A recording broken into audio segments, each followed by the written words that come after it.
안녕하십니까. 배종찬의 시사본부 시작하겠습니다. 오늘도 전국적으로 많은 비가 내리고 있습니다. 뉴스특보 자주 확인하시면서 추가 피해 발생하지 않도록 주의해 주시기 바랍니다. 매주 화요일은 정치권 현안의 뒷이야기 속사정 살펴보는 불사조 기자단 코너 기다리고 있고요. 수해석 골프로 논란을 일으킨 홍준표 대구시장, 대통령실의 논란 수습 방식에 대한 정치권의 시각 등 여러 화제를 다뤄보겠습니다. 이어서 IT본부에서는 커피 전문점 앱카드, 요즘 이용하는 분들 많으신데요. 스타벅스 앱카드 해킹 사태의 원인과 대책, 김덕진 IT 커뮤니케이션 연구소장과 이야기 나눠보겠습니다. 오늘도 한입뉴스까지 준비되어 있습니다. 7월 18일 화요일 배종찬의 시사본부 지금 출발합니다.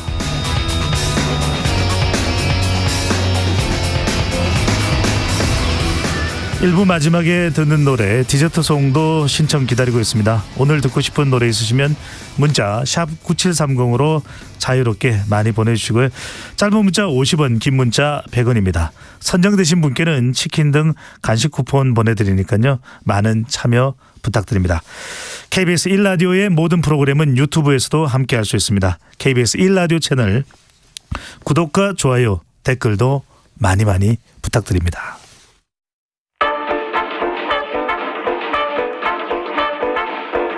배종찬의 시사본부 한입뉴스. 오늘도 핵심 뉴스 한입에 정리하는 한입뉴스 시작하겠습니다. 박정호 오마이뉴스 기자, 미디어 인권연구소 뭉클의 이봉우 연구원 함께합니다. 어서 오십시오. 안녕하세요. 네, 두 분하고 진짜 우리가 비 이야기한 지가 지금 며칠이나 됩니까? 계속해서 비 이야기 할 수밖에 없는데 큰 피해가 있었습니다. 네. 계속 비가 내리고 있기 때문에 이 긴장을 늦추지 말아야겠는데요. 정치권 반응까지 여러 이야기들이 쏟아지고 있습니다. 대부분 지역에 장맛비가 계속 내리고 있는데요. 이번 폭우로 인한 피해 집계 상황부터 알려주시죠. 네, 중앙재난안전대책본부가 발표한 오늘 오전 집계 사항을 보면 사망 실종자 50명으로 집계가 됐습니다.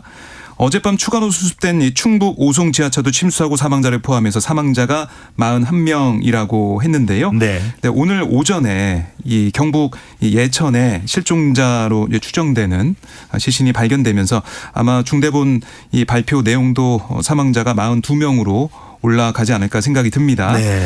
그리고 지금 실종자가 9명이었는데 충북 예천에서 실종자 1명이 발견되면서 실종자 8명으로 줄어든 상황이고요. 이 사망 실종자 총 합계는 50명으로 변화가 없는데 이런 숫자는 2011년 78명 이후 12년 만에 가장 많은 수치입니다. 그리고 이번 호우로 일시 대피한 사람들은 12,709명에 이르고 아직 집으로 돌아가지 않은 사람도 5,600여 명에 이른 상황이고요.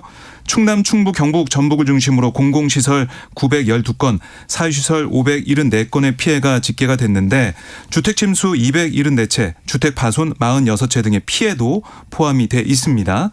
그리고 농작물 피해 규모도 26,933.5헥타르, 그러니까 축구장 약 3만 8천 개 합친 넓이에요. 그러니까 어마어마한 피해가 지금 접수가 되고 있고요. 가축도 이 닭 53만 3천 마리 등을 포함해서 57만 9천 마리가 폐사했다라고 집계가 되고 있습니다. 또 KTX 같은 경우도 일반 열차가 중단되어 있는 상황인데요.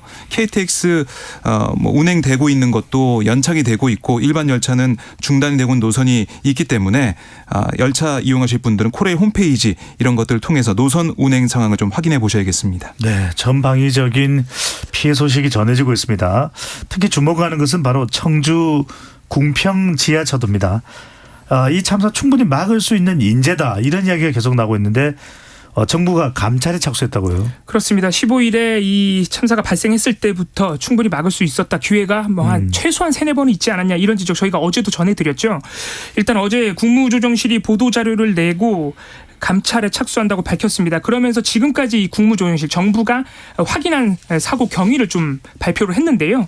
일단 주목할 부분은 사고 발생 시간보다 1-2시간 가까이 빠른 사고 당일 오전 7시 2분과 7시 58분에 이미 오송읍 주민 긴급 대피가 필요하다. 그리고 궁평지하차도 긴급 통제를 해달라는 요청을 119 신고로 접수를 받았고 네. 이런 사실이 이미 확인이 됐기 때문에 이 접수된 신고가 왜 이행이 되지 않았는지 살펴보겠다고 밝힌 것이고요.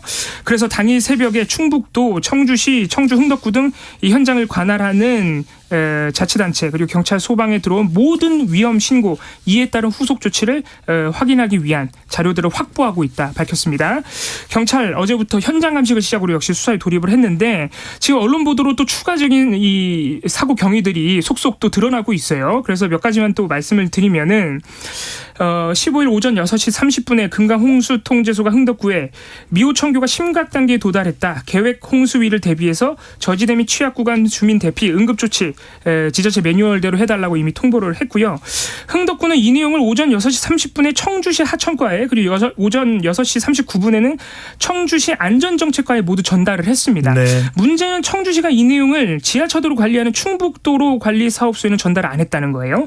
그리고 지하차도 관리 주체가 충북도라는 이유로 청주시는 교통통제에 나서지도 않았다는 점이 또 드러나 있습니다. 문제는 청주시가 소방의 대응 요청도 묵살했다는 점입니다. 소방당국에 따르면 참사 발생 50분 전 오전 7시 51분경에 제방이 유실될 것 같다는 신고가 접수가 됐고요. 오전 8시 3분경에는 소방대원들이 현장에 도착해서 이미 범람하고 있다는 내용까지 상황실에 전파를 했습니다만 네. 역시 조치가 없었고 충북도에 전파가 안 됐습니다. 문제는 이 청주시와 충북도 관계자들이 책임 회피하는 발언을 좀 많이 하고 있다는 거예요. 청주시 같은 경우에는 지하차도 관리 주체인 충북도가 도로 통제 여부를 결정해야 하기 때문에 청주시는 권한이 없었다는 얘기를 하고 있고요.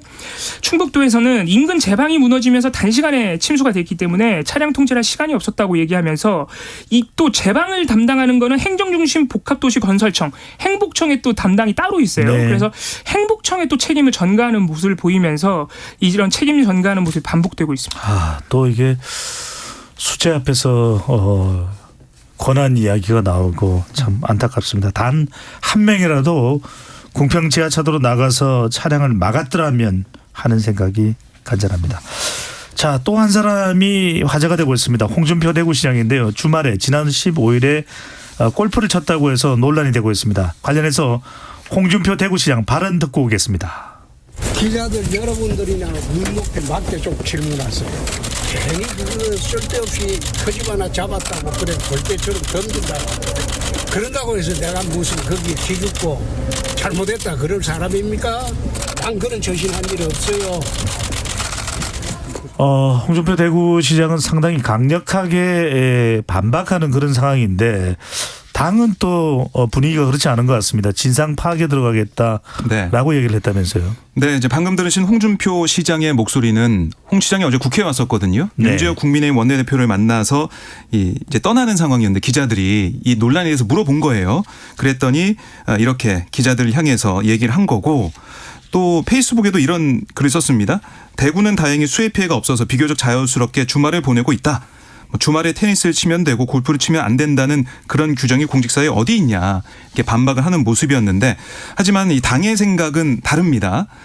김기현 대표가 오늘 최고위에서 어떤 얘기를 했냐면 이럴 때일수록 언행에 각별한 주의가 필요하다. 당 소속 의원들은 물론이고 당협위원장, 지방자치단체장, 정부 관계자 또한 부적절한 언행으로 무리를 빚는 일이 없도록 해줄 것을 당부한다. 이렇게 얘기를 했습니다. 물론 이 홍준표 시장을 겨냥 직접적으로 얘기하지 않았지만 네. 홍 시장을 향한 비판 발언이다라고 볼 수가 있는 상황이고요. 그래서 당에서 어떤 상황이었는지 진상 파악을 해보겠다는 거예요. 진상 조사를 한 다음에 당 차원에서 사실관계를 따져보고 홍 시장이 당원 당규를 위반한 것으로 확인되면 당무감사위나 아니면 윤리위원회 제소까지 할 수 있다. 이런 얘기가 당에서 흘러나오고 있습니다.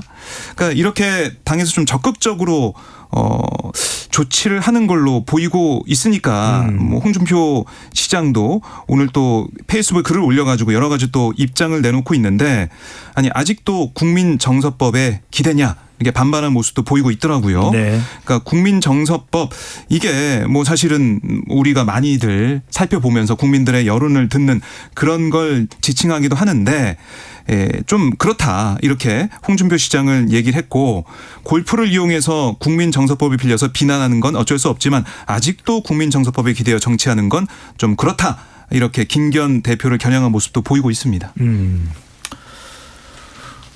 참 이렇게 큰 사고를 당했을 때 국민들이 마음을 위로받을 곳은 그래도 지도자들이고 정치인이라는 생각이 드는데 그런지는 모르겠네요. 자, 다시 또 윤석열 대통령으로 가보겠습니다. 윤석열 대통령이 귀국하자마자 경북 예천을 어제 찾았습니다. 또 오늘 국무회의에서는 신속한 수해 복구를 강조했네요. 그렇습니다. 오늘 국무회의를 주재한 윤석열 대통령 빠른 시일 내에 피해 지역 특별 재난 지역을 선포하고 예비비 등 정부 가용 지원을 모두 동원하겠다고 선언을 네. 했습니다. 그러면서 어제 이 경북 예천의 산사태 현장을 윤석열 대통령이 직접 방문했거든요. 이걸 다시 거론하면서 이렇게 큰 붕괴는 처음 봤다. 천재지변이니 어쩔 수 없다는 인식은 버리고 적극적으로 나서야 된다고 얘기를 했고요. 그래서 재난 대비 시스템이 항시적으로 좀 가동될 수 있도록 디지털화해야 한다. 이런 얘기도 했는데 사실 이 부분은 어제 그 대통령실 이도훈 대변인 얘기한 부분이랑은 좀 달라요. 네. 이도훈 대변인 같은 경우에는 이 정부의 이번에도 홍수 대비가 좀 부족했던 것 아니냐라는 비판에 대해서 기후 위기로 인해 예측할 수 없는 어쩔 수 없는 사고를 우리가 경험한 것이다는 얘기를 했어요. 근데 오늘 대통령은 천재지변이니까 어쩔 수 없다는 태도로 버려야 된다고 얘기했거든요. 그러니까 이 비판에 대한 해명을 하는 대변인과 이 대통령의 인식이 좀 다르다는 것이 좀 노출이 됐고요. 오늘 윤석열 대통령의 국무회의 발언 중에 그러니까 가장 주목되는 부분은 바로 이 발언입니다. 이권 카르텔, 부패 카르텔에 대한 보조금을 전부 폐지하고 그 재원으로 수해 복구와 피해 보전에 재정을 투입해야 한다라고 얘기를 한 거예요. 대통령이 직접 한 발언인가요? 오늘 국무회의에서 이제 한 발언입니다.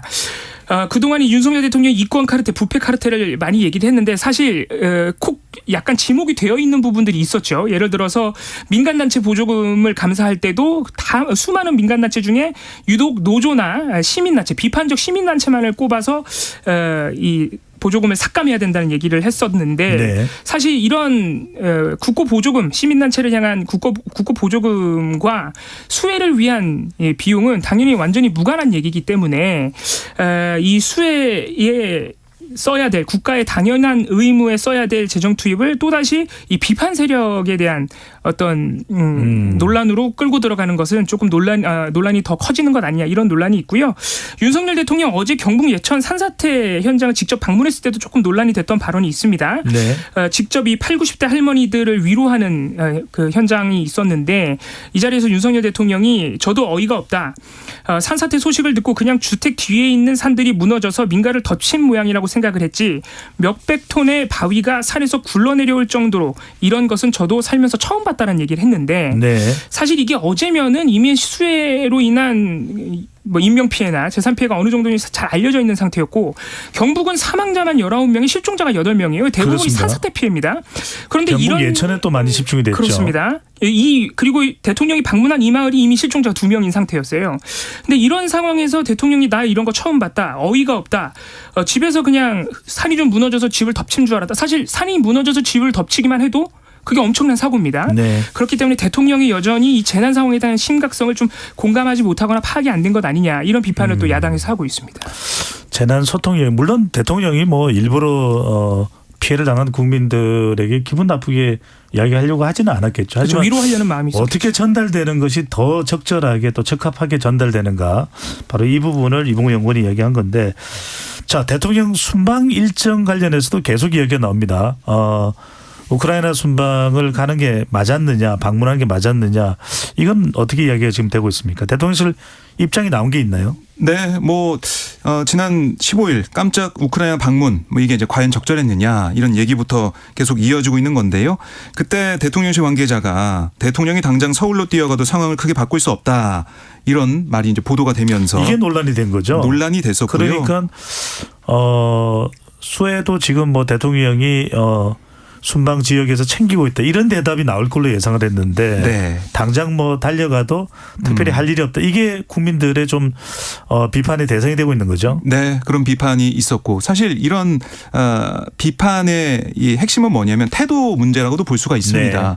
이런 수해 상황이 발생하고 있었고 충분히 많은 비가 내릴 거다라는 걸 예상할 수 있었음에도 불구하고 지금 대통령실의 발언 이게 이제 알려지면서 국민들이 좀 많이 좀 화가 날 수가 있는 상황이고 홍준표 대구시장도 이번에 논란이 된 게 아니 주말에 공무원도 쉬어야 되는 거 아니냐. 그리고 이게 사실 단계별로 재난재해 대응 단계별로 시장이 정의치해야 될 단계가 있고 그렇지 않고 그냥 이 위수지역 그 지역에만 있어야 되는 단계도 있고 여러 가지 단계가 있는데 왜 일괄적으로 시장이 이 정의치해야 되는 근무해야 되는 그런 식으로 몰아가느냐 이런 비판도 지적도 하고 있는 그런 홍준표 시장의 모습이거든요.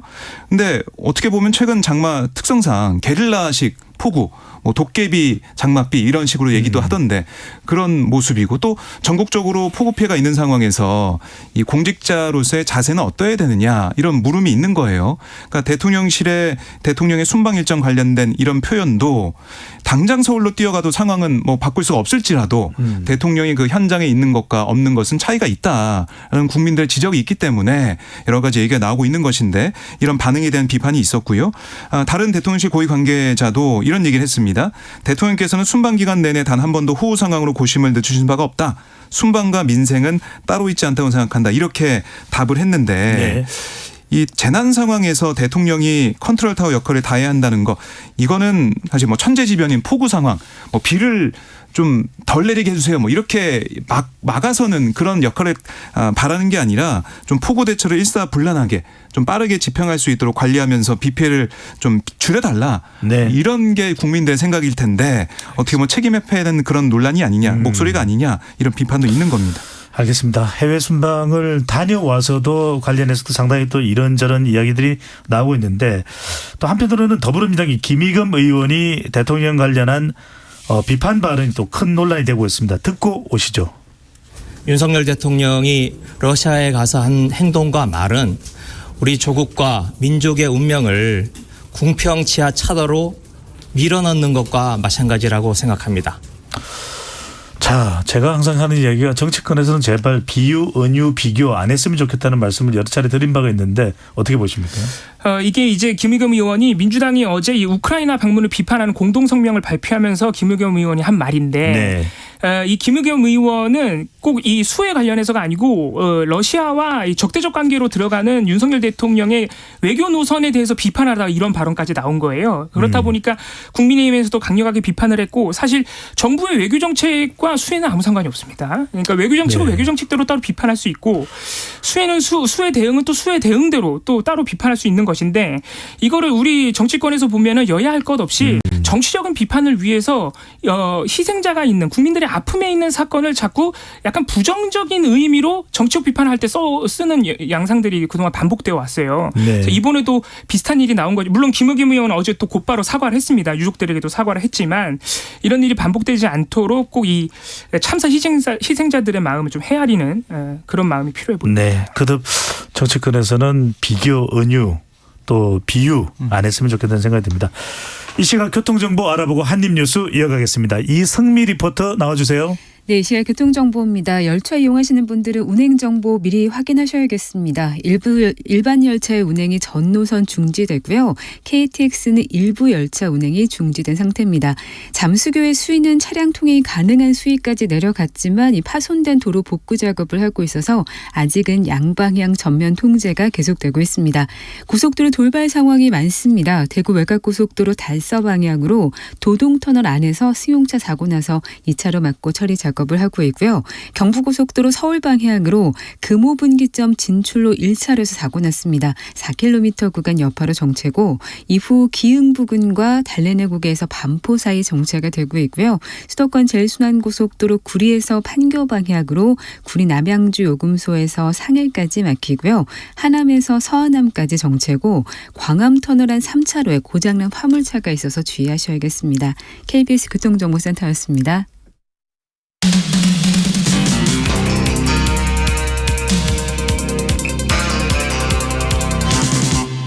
배종찬의 시사본부. 박정호 기자, 이봉우 연구원과 함께 한입뉴스 이어가겠습니다. 또 대통령의 순방 중에 이 내용도 상당히 주목을 받았습니다. 김건희 여사가 리투아니아에서 쇼핑 논란입니다. 명품 쇼핑 논란 이렇게 이제 보도가 되고 있는 내용인데 대통령실 입장이 있다는 거죠? 네. 그러니까 이 논란이 리투아니아 현지 한 인터넷 매체에 보도가 되면서 네. 알려지게 된 건데요. 지난 11일 김건희 여사가 경호원 등 16명을 대동해서 이 리투아니아 수도 빌뉴스에서 명품 의류와 소품을 파는 편집 매장을 방문했다. 이런 보도가 현지에서 있었던 겁니다. 사진도 보도가 됐죠. 김 여사가 검은 정장을 입은 경호원 여러 명과 매장에서 나온 듯한 모습. 그리고 여성 수행원 그리고 여러 명의 경호원과 함께 거리를 걸어가는 김 여사의 뒷모습 사진 같이 보도가 됐어요. 그래서 그동안은 대통령실에서 공식적인 해명 내용이 안 나왔고 한 매체에 어떤 얘기가 나왔었냐면 이게 그 상인의 어떻게 보면 이른바 호객행위 때문에 그 매장에 간 거다. 이런 식의 해명이 나와서 여기에 그래서 대한 익명의 관계자죠. 네. 공식 입장이 그렇습니다. 아니라요. 네. 그래서 대통령실 쪽의 분위기가 보도가 된 것이었는데 거기에 대해서 아니 그렇다면은 어떻게 호객행위 했다고 하면은 그 경호원들을 뚫고 들어와서 호객행위를 어떻게 했다는 것이냐 여러 가지 뭐 궁금증도 제기가 됐었습니다. 네. 그러다 보니까 어제 기자들이 이 대통령실 핵심 관계자 만나가지고 물어본 거예요. 이 사안 왜 해명이 지금 종축이 안 나오고 있는데 어떻게 된 거냐라고 물어봤더니 어떻게 정리의 내용이 있느냐라고 물어봤더니 이 관계자가 제가 특별히 언급을 하지 않는 것이 좋을 것 같다. 이렇게 먼저 말을 했습니다.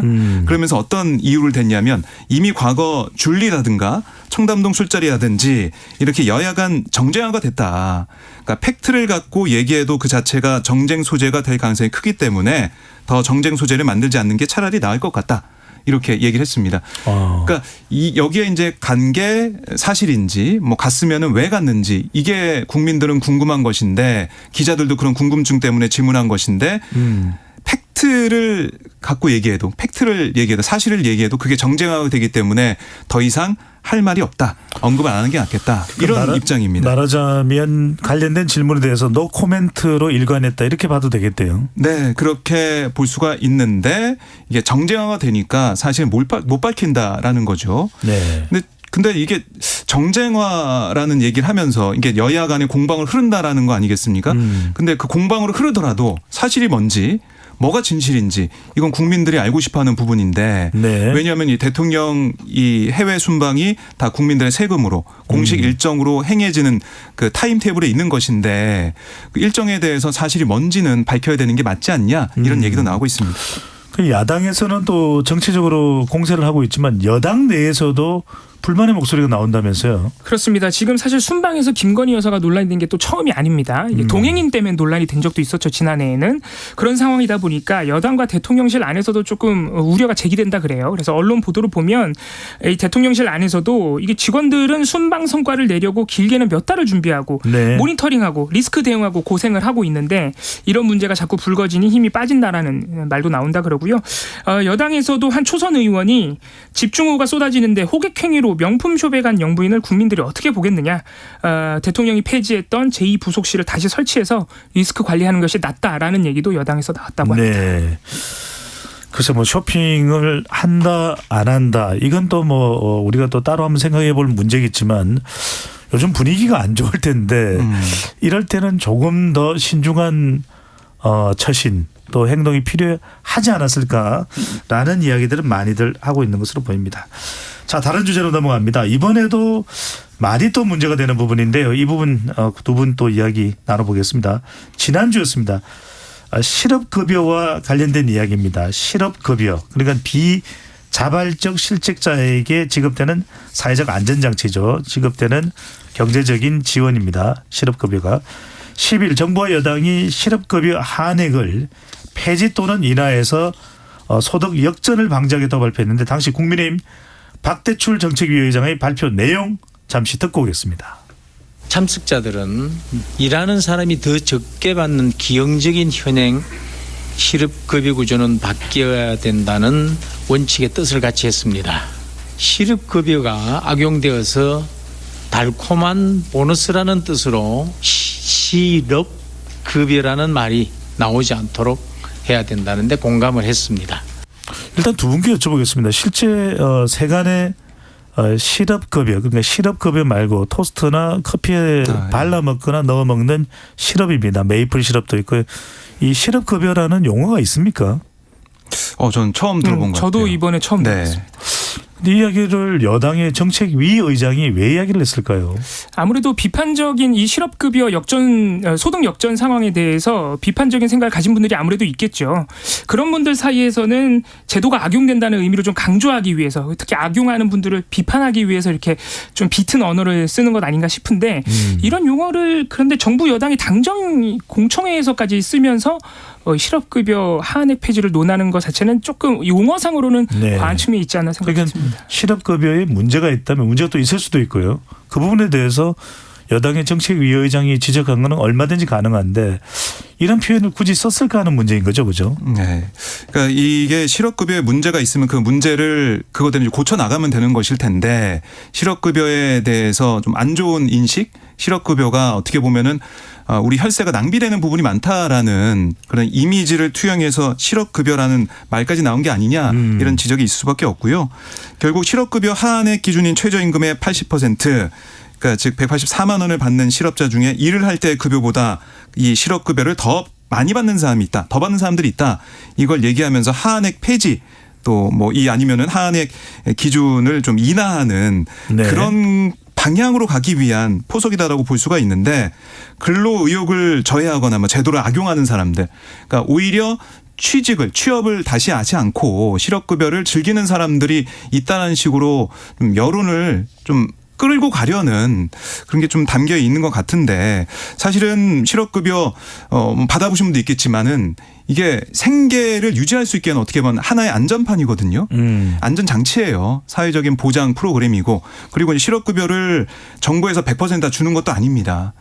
우리 노동자들이 내는 게 그러니까 반이 실업급여 낼 때 그러니까 고용보험에서 반을 노동자가 내고 반은 이제 회사에서 내고 네. 그걸 나중에 내가 실직이 됐을 때 받는 거거든요.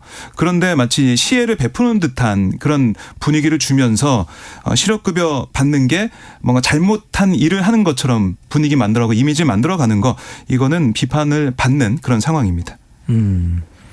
그렇다면은 지금 뭐 정부 여당에서 이야기하는 대안, 특별하게 실업급여가 되지 않도록 그런 대안은 뭐가 만들어진 건가요? 일단 정부에서 말하는 대안이 하한액을 없애는 겁니다. 이에 대해서 이제 노동계는 강하게 반발하고 있는 것이죠. 이 실업급여 실태를 잘 모른다. 아까 박 기자님 말씀하시는 것처럼 절반은 노동자가 내서 당당하게 받는 복지제도이고 현실에서는 오히려 사측에서 실업급여 지급 여부를 사측에서 이 고용보험공단에 제출하는 서류를 기반으로 해서 결정이 되거든요. 그래서 비자발적 퇴사여야 되는데 실제로 비자발적 퇴사여도 사측에서 자발적 퇴사로 써서 내는 경우가 굉장히 많다 그럽니다.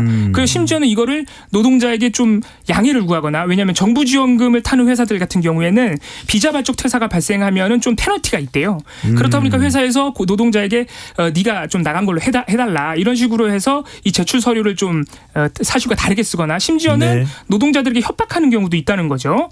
이런 상황이다 보니까 지금 노동계에서 제안하는 대안들은 또 따로 있습니다. 일단 이직 확인서 작성 권한을 사측에만 주지 말고 노동자에게도 달라. 그래서 노동자가 진짜 퇴사 이유가 뭔지 쓸 수 있는 기회를 줘야 된다는 것이고요. 그리고 직장 내 괴롭힘으로 이 비자발적 퇴사를 하게 된 경우에는 고용센터에서 직권으로 실업급여를 지급할 수 있도록 그런 판단을 할 수 있도록 하자라는 대안도 있고요. 네. 그리고 회사에 대한 정부 지원금 중단 사유에 자진 퇴사 강요를 추가해야 된다. 그래서 자진 퇴사라고 이 퇴사 사유를 바꿨을 때 또는 강요했을 때는 회사에 대한 더 강한 제재가 있어야 된다. 이런 대안도 노동계에서는 제안하고 있습니다. 명품 가방, 선글라스 이야기는 왜 나오는 겁니까? 그것도 이제 이 실업급여를 받는 분들, 특히 여성과 청년 노동자를 지목해서 이제 비판하는 과정에서 제도를 악용해서 일을 안 하고 이렇게 그동안 못 샀던 명품을 사면서 삶을 즐기고 있다는 식으로 약간 비아냥되는 네. 실업급여를 받아서 그렇습니다. 명품 가방을 사거나 선글라스를 끼고 다닌다 이 말인 거죠? 그렇습니다. 그래서 어제 또 노동계에서 기자회견하면서 강하게 반발했습니다. 여성 그리고 청년은 향한 비하니까 공개 사과해야 된다. 그런 노동자들 없다라고 강력하게 반발했습니다. 네. 중요한 정책이 왜 차분하게 좀 체계적으로 추진이 되거나 조치가 되지 못할까 계속 고개를 갸우뚱거리게 되네요. 자, 이번에는 경제 관련 이야기 좀 해볼까요? 흑해를 통한 우크라이나 곡물 수출을 보장해온 흑해 곡물 협정이 러시아의 연장 거부로 만료되었다고 합니다. 자, 곡물 수출입니다. 네. 우리가 수입하는 곡물이 있을 수도 있는데 어떤 파장이 우려가 됩니까? 그러니까 이게 지난해 7월 유엔 튀르키예 중재로 흑해 곡물 협정이 체결이 됐어요. 그래서 이게 세 차례 연장이 돼 왔는데 그러니까 지난 5월에도 이 협정이 2개월 연장이 됐습니다. 네. 그런데 러시아가 협정 종료를 선언하면서 네 번째 연장이 무산이 됐습니다. 그러니까 흑해 보시면 아시겠지만은 우크라이나 쪽에 오데사항 비롯해 가지고 연안에 항구가 있어요. 그렇죠. 거길 통해서 뭐 아시아나 아프리카 지역으로 곡물을 수출해 왔는데 우크라이나 같은 경우는 세계 4위 밀 옥수수 수출국이기도 하고 상당한 영향력을 미칠 수 있는 그런 나라거든요. 근데 러시아가 이쪽 흑해를 통제하면서 곡물 수출이 안 됐고 그러다 보니까 세계 곡물 가격 상승 때문에 이래서 안 된다. 유엔과 트리키가 중재해서 겨우겨우 협정을 맺어가지고 1년간 뭐 3,200만 톤의 곡물을 우크라이나가 수출해 왔는데 이게 연장이 안 되다 보니까 흑해를 지나는 선박에 대한 안전도 보장이 안 되는 상황이고 결국에는 곡물 수출에 차질이 빚어진다. 그러면 지금 단기적으로는 문제가 없다고 하지만 물론 이 국제 이 곡물 시장에서 뭐 밀 가격이 3% 오르고 옥수수 가격 1.4% 상승하는 모습도 있지만 단기적으로는 괜찮을지 모르지만 중기적으로 가게 되면 결국 영향을 줄 것이다. 공급량이 문제가 있겠네요. 그렇습니다. 공급량이 부족하기 때문에 곡물 가격이 상승하게 되고 이게 결국에는 어려운 국가들 그러니까 곡물 수입해서 많이 의존하고 있는 그런 나라들이 어려움을 겪을 것이다. 이런 네. 얘기가 나오고 있는 겁니다. 이 부분도 좀 선제적인 대비가 돼야 될 것 같아요. 밀은 뭐 빵이나 다른 과자류의 가격에까지 영향을 줄 수 있을 테니까요.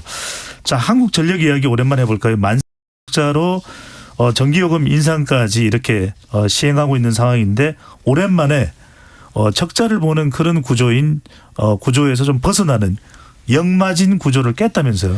그렇습니다. 어제 한국전력이 5월 전력 통계 월보를 발표했는데 네. 이 자료에 따르면 지난 5월 전력 판매 단가가 구입 단가를 킬로와트시당 6.4원 앞지르면서 작년 7월부터 10개월 연속으로 유지됐던 역마진 구조가 깨졌습니다. 그러니까 역마진 구조가 뭐냐면은 전기를 사는 값이 파는 값보다 비싼 거예요. 그러니까 전기를 팔 때마다 한전은 계속해서 적자를 보고 있었던 네. 겁니다. 근데 전기를 안 팔 수는 없잖아요. 당연히 국민들에게 제공돼야 되기 때문에 적자가 쌓일 수밖에 없는 구조였고 이게 실제로 2022년 9월에는 역마진이 무려 마이너스 70원을 찍기도 했습니다. 이게 최고점이었는데 이런 이유로 지금 45조까지 폭등했다고 비판받고 있는 한전의 누적 적자 이 부분의 가장 큰 원인으로 또 작동하기도 했는데 네. 다행히도 지난 5월을 기점으로 해서 국제 유가가 안정세를 보이고 있고요. 에너지 가격이 내려갔고. 그렇습니다. 그리고 작년 5월부터 정부가 전기요금을 4번이나 인상을 했습니다. 네. 이 영향을 받아서 일단 가까스로 역마진은 벗어났는데 한 가지 유의될 것은 그렇다고 한전이 흑자 구조로 돌아선 것은 아닙니다. 왜냐하면 이 전기를 파는 판매 단가에 그리고 구매 단가도 마찬가지지만은 유가만 반영되는 게 아니고 다른 비용들도 많이 반영이 된다는 거예요. 예를 들어서 영업비용, 법인세 비용, 송배전망에 들어가는 보수 비용들이 다 이 단가에 들어가는데 여전히 이 비용들은 들어가 있지 반영이 안 돼 있다. 네. 그래서 전기요금 인상이 조금 더 필요하다는 것이 그래야 흑자로 돌아설 수 있다는 것이 한전의 입장입니다. 그렇군요. 과연 또 경제 상황은 어떻게 될지도 오늘은 아니지만 우리가 경제본부에서 더 깊숙이 짚어드리도록 하겠습니다. 박정호 오마이뉴스 기자, 이봉우 미디어인권연구소 뭉클연구원과 한입뉴스 함께했습니다. 잘 들었습니다. 감사합니다. 고맙습니다. 오늘의 디저트송입니다. 3102님. 인간이 할 수 있는 영역의 일은 아니지만 어려움 겪고 계신 국민들을 위하여 비가 제발 그만 오기를 하늘에 빌어봅니다. 수재민 여러분 힘내시기를 바랍니다. 힘내십시오. 저도 하늘에 빌겠습니다. 8649님, 폭우로 피해 입으신 모든 분들에게 위로의 마음을, 복구 현장에서 애쓰시는 모든 분들께 감사의 마음을 전합니다. 메시지 너무 감사드리고요. 디저트송은 8136님이 신청하신 이적의 같이 걸을까 듣고 2부로 돌아오겠습니다. 피곤하면 잠깐 쉬어가 갈 길은 아직 머니까 물이라도 한 잔 마실까. 우린 이미 오래 먼 길을 걸어온 사람들이니까 높은 산을 오르고 거친 강을 건너고 깊은 골짜기를 넘어서 생의 끝자락이 닿을 곳으로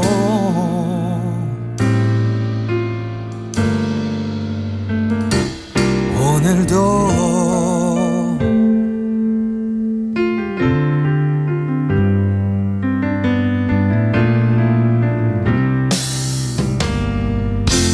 길을 잃은 때도 있었지.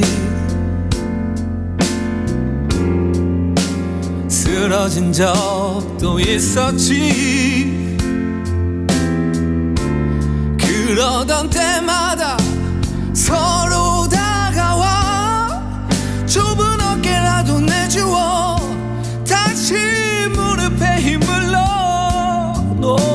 높은 산을 오르고 거친 강을 건너고 깊은 골짜기를 넘어서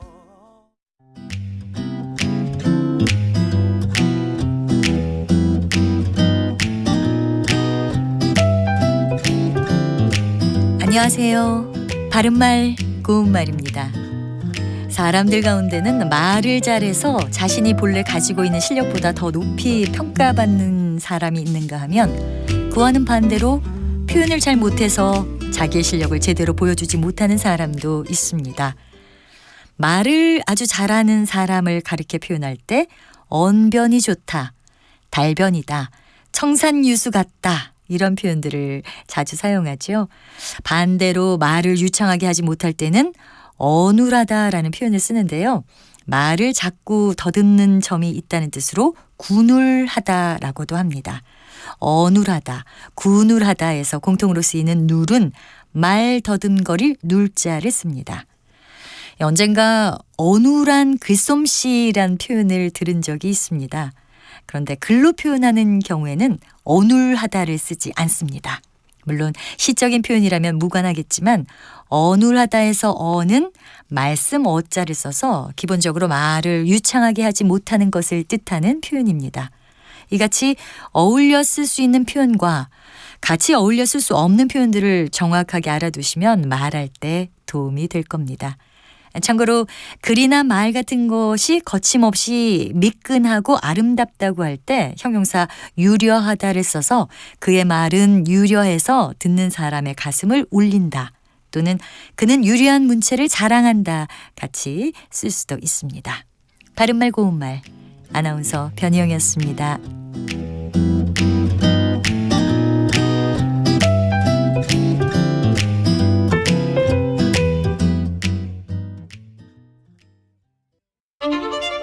토론은 치열해도 판단은 냉정하게. 복잡한 세상을 바꾸는 첫걸음은 의외로 단순할지도 모릅니다. 평일 저녁 7시 20분 당신을 바꾸는 질문.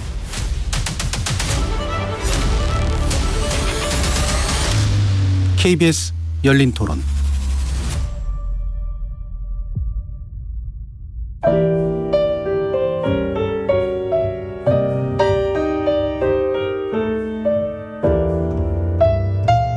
내일의 품격, 김성환의 시사야에서 챙겨가세요. 하루를 마무리하는 시간 꺼내보는 당신의 지식 창고.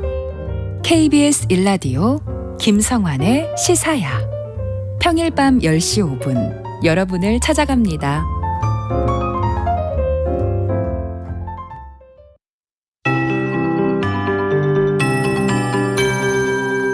KBS 58분 날씨.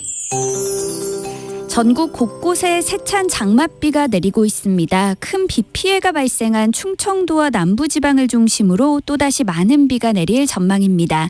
현재 비가 집중되고 있는 지역은 부산과 경남 밀양과 창원, 전남 신안과 완도, 그리고 세종과 충남 등 전남과 경남, 충남 지역을 중심으로 시간당 20에서 30mm의 매우 강한 비가 쏟아지고 있습니다. 오늘 서해와 남해상에서 발달한 비구름이 계속 들어오면서 경기 남부는 낮까지, 충청도는 저녁까지, 전라도는 밤까지 시간당 30에서 60mm의 매우 강한 비가 쏟아지는 곳이 있겠고요. 강원 남부와 경상도, 제주도는 내일 새벽까지 집중호우를 주의하셔야겠습니다. 내일까지 예상되는 비의 양은 남부지방과 제주도가 100에서 많게는 250mm 이상, 충청도와 제주도 해안은 50에서 200mm 이상, 경기 남부와 강원 중남부는 30에서 최대 120mm가 되겠고요. 서울 등 그 밖의 지역에는 5에서 40mm 정도가 오겠습니다. 비는 수도권은 오늘 저녁에, 강원도와 충청도는 내일 오전에 점차 그치겠지만 남부지방과 제주도는 내일 밤까지 비가 이어질 전망입니다. 현재 서울의 기온은 25.3도입니다. 송소진입니다.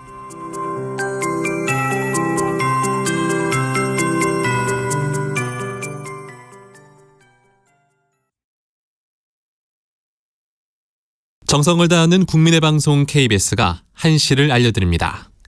AM 711kHz, FM 97.3MHz, KBS 1라디오입니다. HLKA.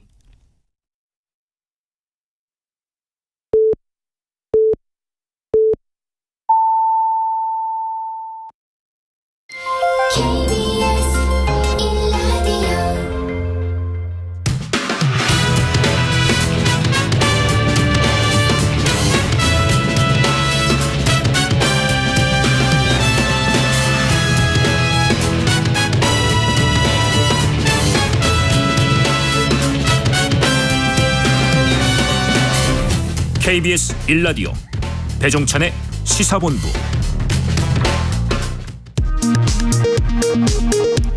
이 시각 라디오 정보센터 뉴스입니다. 지난 9일부터 계속된 장맛비로 오전 11시 현재 50명이 숨지거나 실종된 것으로 잠정 집계됐습니다. 주택 피해는 320여 채, 공공시설 피해는 740곳, 가축 폐사 피해 63만여 마리로 집계됐습니다. 전국적인 집중호우의 여파로 일반 열차의 운행이 전면 중단된 가운데 고속열차의 운행이 일부 지연되고 있습니다.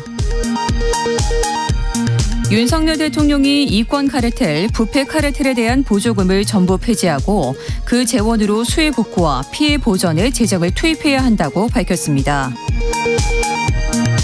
국민의힘은 충북 청주 오송 지하차도 침수 사고에 대한 철저한 감찰과 수사를 촉구하는 한편 굴포장을 찾은 홍준표 대구시장에 대한 사실관계 확인에 나섰습니다. 더불어민주당은 여야정 TF 구성을 제안하는 한편 피해 지원을 위해 추가 경정 예산 편성을 적극 검토하라고 촉구했습니다. 지금까지 라디오 정보센터 뉴스 정한나였습니다.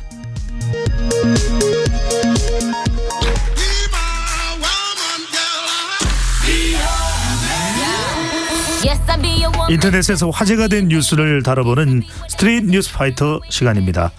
오늘은 박지원 뉴스캐스터와 함께합니다. 어서 오십시오. 안녕하세요. 네, 팟캐스터는 주변에 비 피해 입은 분들은 없으신지요? 다행히 아직은 없습니다. 그렇습니다. 지금 전국적으로 큰 피해가 발생하고 있고 여전히 비가 오고 있습니다. 청취자분들께 그리고 유튜브로 보시는 시청자분들께 거듭 당부드립니다. 절대로 안심하셔서는 안 되고 어떤 위험의 조짐이 있으면 반드시 관계기관에 빨리 신고를 할 필요가 있겠습니다. 자, 역대 최악의 지하차도 참사로 기록된 충북 청주시 오송읍 공평 2 지하차도 사고 현장, 마음 아픈 사연들이 전해지고 있죠. 네, 맞습니다. 침수된 747번 시내버스를 운전했던 이 씨는 퇴근 후에 둘째 아들 사돈댁과 다 같이 가족 여행을 떠나기로 한 날이었습니다. 부인분은 전날 여행지에서 남편이 신을 가죽 신발도 사고 먹을 음식들도 구입을 해놨는데요. 떠나지 못한 가족 여행이 남편과의 마지막 가족 여행이 됐습니다. 부인분에 의하면 남편은 9년간 버스 운전을 하면서 단 한 번도 휴가를 쓴 적이 없을 정도로 굉장히 성실했는데요. 직장 동료분들의 말만 들어보더라도 그 성실함을 느낄 수 있었습니다. 이 씨는 오전 6시 첫 차 운행을 맡으면 2-3시간 일찍 나와서 동료들이 마실 커피를 준비하던 사람이었다면서 황망함을 감추지 못했습니다. 그리고 이 씨의 35년지기 친구 김모 씨도 이 씨에 대해서 장애인과 노인을 위해서 1년에 한 번씩은 자기 차에 태우고 전국 여행을 시켜줬다라고 할 정도인데요. 더 안타까운 건 승객들을 다 구한 뒤 남은 승객을 구하려 버스를 돌아왔다가 변을 당한 것으로 전해지면서 안타까움이 배가 되고 있습니다. 네. 가족들은 사고 당일에 지하차도 침수 소식을 접했는데 애들 아빠가 평소 다니는 노선을 잘 아는데 저 길이 아니니까 설마 사고 지하차도에 있을 거란 생각은 못했다라고 합니다. 그리고 너무 연락이 안 돼서 그제서야 실종 신고를 했는데요. 네, 알려진 바로는 노선을 변경해서 운행을 했다는 거죠. 비가 많이 와서요. 맞습니다. 네. 청주시가 폭우로 통제된 도로를 우회해서 오송읍의 지하차도를 이용하라고 시내버스 회사들에 안내한 것으로 알려졌고요. 더 문제는 이용을 권장한 시각이 오전 8시 49분이었는데 지하차도가 물에 잠긴 지 이미 5분이나 지난 시각이었습니다. 그래서 지자체가 사고 전 예방 활동도 물론이고 이제 사후 관리도 부실 대응을 했다라는 지적이 나오는 이유입니다. 네, 저도 하루에 여러 번 버스를 이용하는 사람으로서 운전기사분들의 노고가 참 많으신데 너무 안타까운 소식이고, 이 외에도 참사 직전 역주행으로 지하차도를 나온 차량 블랙박스 영상이 공개되면서 화제가 되고 있는데요. 네, 침수로 고립됐던 이 747번이 비상등을 켠 채 멈춰서 있었을 때 네. 버스 옆 차선으로는 물이 빠르게 차오르는 모습이 포착됐다라고 합니다. 눈 깜짝할 사이에 차량 앞까지 물이 밀려오자 A씨는 곧바로 차를 돌려서 역주행을 시작합니다.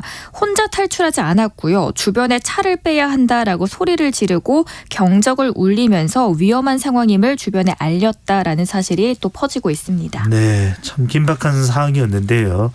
또 하나 의롭게 또 행동을 하신 분이 계시죠. 오송 지하차도 침수 당시에 화물차 운전기사가 물에 빠졌던 3명의 목숨을 구한 사실도 뒤늦게 알려졌네요.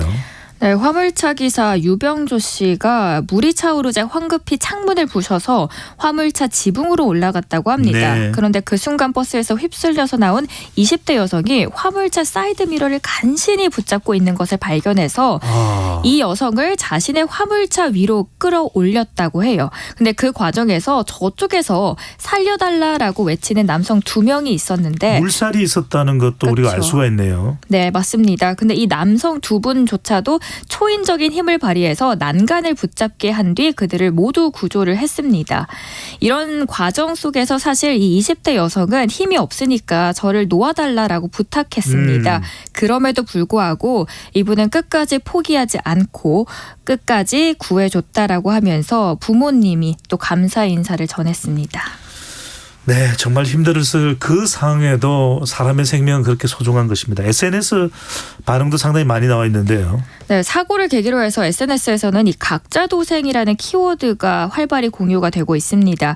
지난해에 이어서 아무래도 올해도 폭우로 인한 인명사고가 발생한 만큼 개인이 대처 요령을 미리 알고 대비해야 한다라는 경각심이 발휘된 것 같습니다. 네. 비가 많이 내릴 때는 불가피하게 지하 공간에 들어갈 경우에는 창문이나 썬루프를 열고 진입하거나 창문이 닫힌 채로 차 안에 만약에 갇혔다면 단단한 물체를 찾아서 창문의 가장자리 부분을 깨야 하고요. 이때 만약에 비상탈출용 망치뿐만 아니라 운전석에 있는 목받침의 철제봉 아니면 안전벨트 클립 부분으로도 창문 가장자리를 세게 가격하면 깰 수 있다라고 합니다. 만약에 차 내부에 물이 이미 차오르기 시작했다면 내부와 외부 수위 차이가 30cm 이하가 됐을 때는 기다려서 열면 쉽게 열리고요. 외부에 급류가 쏟아지고 있을 경우에는 급류에 맞서는 방향이 아닌 반대 방향에 차문을 열어야 한다고 합니다. 그렇군요. 가급적이면은 지하로 내려가시는 일은 없어야 될 것 같고요. 그렇죠. 혹시라도 그럴 수밖에 없는 상황이라면 방금 박지원 캐스터가 이야기해 준 이 내용 꼭 숙지를 해 주시면 좋겠습니다.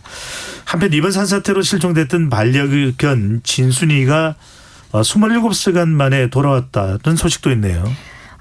이런 기적이 지금 이 순간 많은 분들에게도 좀 일어났으면 좋겠다라는 생각에 준비한 소식입니다. 네. 전국의 많은 지역에 집중 폭우가 또 쏟아지고 있는데 경북의 벌빵리 마을에도 지난 15일 폭우로 인해서 진순이라는 2살 된 반려견이 실종되는 사례가 있었습니다. 진순이와 생이별을 한 건 오전 2시쯤 집중호우가 내리면서 산사태가 발생을 했고 산사태 속에 진순이는 떠내려갔습니다. 권 씨도 얼굴까지 물이 차오르면서 소나기를 잡고 겨우 버틸 수 있었다라고 합니다. 네. 가족같이 지내던 이 반려견이 눈앞에서 사라지니까 큰 상실감을 겪고 있었는데 16일 새벽 기적이 일어났습니다. 새벽 5시쯤 사라졌던 진순이가 마을에 돌아와서 짖으면서 꼬리를 흔들고 있었다는 겁니다. 실종된 지 27시간 만에 돌아온 겁니다. 발견 당시에는 진순이의 몸은 흙이 잔뜩 묻어 있었고 털을 정리하니까 흙이 한 바가지 이상 나왔다고 합니다. 그 당시 얼마나 힘들었을지 느껴지는데 그렇게 돌아온 진순이 덕에 또 마을에는 생기가 생기고 있다고 합니다. 이번 폭우로 이 마을에서도 2명이 실종돼서 수색 작업이 이뤄지고 있는데요. 진순이의 기적이 이분들을 포함해서 또 힘든 시간을 보내고 계신 모든 분들까지 닿길 간절하게 바라겠습니다. 네, 아직까지 실종자분들이 계시는데 꼭 돌아오시면 좋겠다는 마음 간절합니다. 저도 그 마음에 제 마음까지 보태도록 하겠습니다. 자, 이제 다른 뉴스 알아보겠습니다. 여성 우선 주차장이 14년 만에 사라진다고요? 네, 서울의 주차장에 들어서면 보이는 이 분홍색 라인 여성 네. 우선 주차장을 나타내는 표시인데요. 저는 이 제도 좋아해요. 오, 그렇습니까? 네. 뭐 마트나 영화관에서도 사실 많이 보셨을 겁니다. 여성 우선 주차장이 도입된 게 2009년이었죠. 근데 여성의 안전 확보를 위한 목적이었는데 하지만 의도와 달리 여성 우선 주차장을 만든 후에는 존폐 여부에 대한 의견이 다소 분분했습니다. 소장님께서는 이제 찬성하시는 쪽이지만 찬성하는 쪽의 이야기를 들어보자면 뭐 주차하기 편리하다 등의 이야기가 있었고 반대하는 쪽은 여성 우선 주차장이 오히려 범죄를 유발할 수 있다라는 주장입니다. 그런가 하면 뭐 실효성에 대한 의문이 제기되기도 했는데 실제 범죄가 여성 우선 주차장에서 벌어졌기 때문입니다. 어떤 범죄냐면요. 일부 여성을 대상으로 범죄를 저지르려는 이들이 특히 여성 주차장을 노려서 납치 등에 있었던 사건이 발생했던 거죠. 이런 점 등을 고려해서 오세훈 시장은 작년 8월에 여성 우선 주차장을 가족 우선 주차장으로 전환하겠다라고 밝혔는데 7월 18일 오늘부터 여성 우선 주차장이 사라집니다. 엄밀히 말해서 사라진다라기보다는 명칭이 바뀌는 건데요. 네. 가족 배려 주차장으로 변경이 됩니다. 최근에 서울시가 여성 우선 주차장을 이제 가족 배려로 확대 개편하는 방안에 대해서 어떻게 생각하느냐라는 질문에 국민 70%가 찬성한다라는 여론의 조사가 있었거든요. 이렇게 바뀌게 되면 엘리베이터, 에스컬레이터 등 이동수단과 가까운 곳이나 CCTV가 비추는 곳에 만들어지게 되는데 네. 이용 대상이 기존 여성에서 임산부, 고령자, 영유아를 동반한 운전자까지도 확대가 된다는 점 이 시간 청취하시는 분들께서도 참고하시면 좋겠습니다. 네, 뭐 어떤 이유에서든 또 사회적 약자로 아직까지 우리 사회에서 인식이 되죠. 여성분들을 배려하기 위한 제도는 계속해서 꾸준히 지속적으로 유지하고 강화했으면 좋겠다는 생각도 듭니다. 자, 온라인에서 이 소식이 화제입니다. 식사 중이던 군인들 몰래 한 남성이 통 크게 밥값 40만 원을 계산하고 나왔다고 하는데 저는 아닙니다. 누굽니까? 저도 아닙니다. 지난 16일 자영업자 커뮤니티 아프니까 사장이다에는 우리나라에도 이런 손님이 있었네요라는 제목으로 양꼬치 사장 A씨의 게시물이 올라왔습니다. 네. A씨는 20대 초반 군인 4명이 외출을 나와서 양꼬치를 먹고 있었고 군인들 근처에서 식사하던 40대 초반으로 보이는 남자 손님이 계셨는데 갑자기 저한테 오더니 군인들 먹은 것까지 계산해달라라고 말씀을 하신 겁니다. 당시 A씨는 군인들이 30만 원 정도 먹은 상태여서 돈이 좀 꽤 나왔을 겁니다라고 말씀을 드렸더니 신경을 크게 쓰지 않고 오히려 괜찮다. 10만 원 더 추가해서 계산해달라라고 부탁을 한 겁니다. A씨 결제를 마친 뒤 군인들에게 이 사실을 알리려고 했는데 남성은 알리지 말라라고 말렸다고 해요. 그런데 이걸 어떻게 말을 안 합니까? 그래서 주인장은 군인들에게 말을 해줬더니 중년 남성이 대신 계산해준 사실을 알려줬고 이제 민망하면서 자리를 떠났고 군인들은 다 같이 가게에서 뛰어나와서 감사 인사를 전했습니다. 네. 뭐 7년 넘게 가게에서 일을 하면서 A씨는 처음 겪는 일이다. 외국 영상에서 보던 일이 있었는데 굉장히 흐뭇한 기억이었다라고 하면서 회상했다 합니다. 네. 전 미국 경우에도 군인들을 상당히 또 예우하기 때문에 그런 미담들이 있다고 하는데 참 우리도 그런 이야기를 들으니까 정말 가슴이 따뜻해지고 훈훈하다는 생각이 듭니다. 자, 우리 비 피해 소식부터 또 훈훈한 소식까지 지금까지 박지원 뉴스캐스터와 함께했습니다. 잘 들었습니다. 고맙습니다.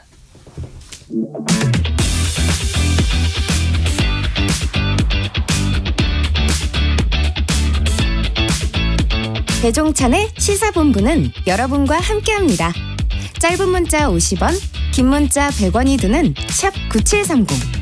라디오 어플 콩과 유튜브는 무료로 참여하실 수 있습니다.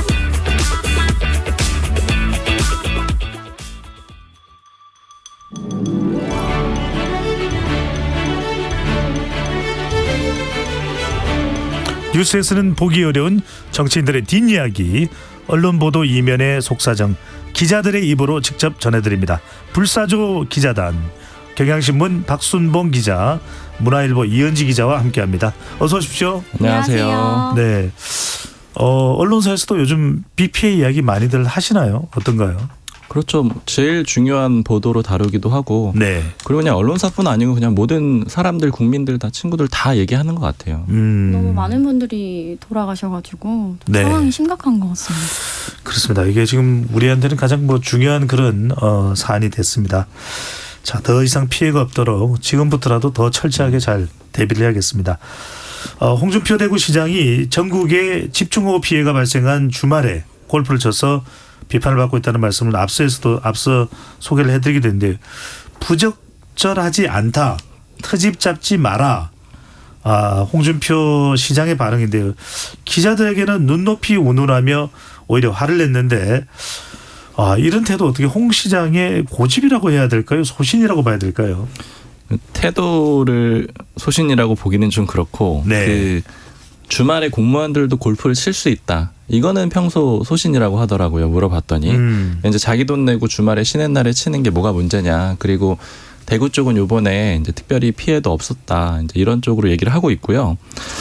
다만 이제 국민의힘의 반응이 조금 더 중요한 것 같아요. 그러니까 홍 시장 이런 대응보다 일단은 이제 모 중진 의원하고 얘기를 해보니까 이런 얘기를 하더라고요. 자기 방어하고 공격이 동시에 이루어지는 몇 안 되는 정치인인데 다만 이게 이번 건이 득이 될지 독이 될지는 잘 모르겠다 이런 얘기를 하고요. 사실 그보다 이제 지도부가 이번에 진상조사 명령을 내렸거든요. 김기현 대표가 홍준표 시장이 수해 중에 골프를 친 거에 대해서 진상조사 명령을 내렸고 그다음에 김병민 최고위원도 이런 비판을 했어요. 공개적으로 회의에서. 공직자가 책무 다하지 못한 건 물론이고 적반하장 행태를 보여서 눈살을 찌푸리게 했다. 이런 공격이 나왔거든요. 그래서 이제 이거를 보면은 좀 예전 일 떠올리시는 분도 있으실 것 같아요. 김기현 대표가 홍준표 시장의 상임고문직을 해촉한 적이 있었잖아요. 그러니까 그걸 계속해서 또 이야기를 홍 시장이 하기도 했어요. 네, 굉장히 둘이 강하게 맞붙었었고 원래 관계가 굉장히 좋았거든요.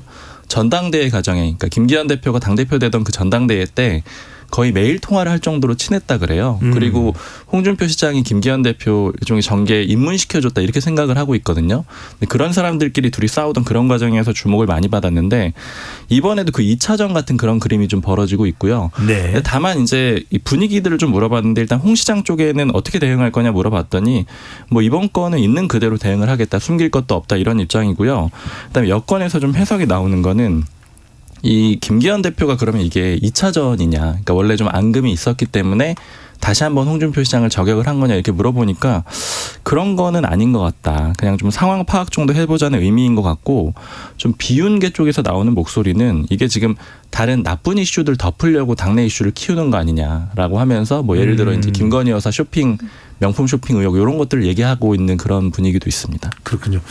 이현지 기자는 어떻게 보세요? 제가 지난번에도 말씀을 드렸지만 홍준표 시장이 자유한국당 대표일 때 이제 출입을 했었는데 굉장히 본인이 한 번 세운 논리를 좀 무너뜨리는 걸 정말 극도로 싫어하고 곤조가 굉장히 강한 인사라는 평가가 있는데 과거에 좀 한 가지 사례를 설명을 드리면 당시 기자간담회에서 이제 홍준표 대표가 당시 친박들을 향해서 굉장히 거친 말을 쏟아낼 때예요. 네. 그때 뭐 막말 논란이 좀 이슈가 됐는데 뭐 기자가 이러한 막말을 좀 순화하실 생각이 없느냐라고 물었더니 본인은 막말을 한 적이 없다면서 오히려 기자들에게 호통을 친 거예요. 그래서 기자들이 뭐 고름, 바퀴벌레, 뭐 친박 의원들을 향해서 이런 표현을 쓰지 않았냐 했더니 그것은 막말이 아니라 팩트다. 라면서 화를 낸 일화도 좀 있습니다. 네. 그래서 본인에 대한 지적에도 좀 자신의 신념이라면 강하게 반박하는 좀 스타일인 것 같아요. 그리고 민주당에서는 사실 그 3월에 그 대구 공무원 골프대회 추진 때는 주말에 등산은 되고 골프는 안 되냐 이런 말 했을 때 민주당 내부에서도 좀 공감하는 의견들이 있었습니다. 홍 시장이 뭐 맞는 말을 한 거다. 그런데 이번에는 정말 선 넘었다 이런 반응입니다. 네. 이현지 기자도 야단 맞은 적이 있나요? 홍준표 시장으로부터요? 사실 방금 이 질문이 제가 했던 질문이었습니다. 아, 그렇습니까? 네, 막말을 순화하실 계획이 없으시냐라고 물었는데 네. 굉장히 화를 내셨던 기억이 납니다. 그렇군요.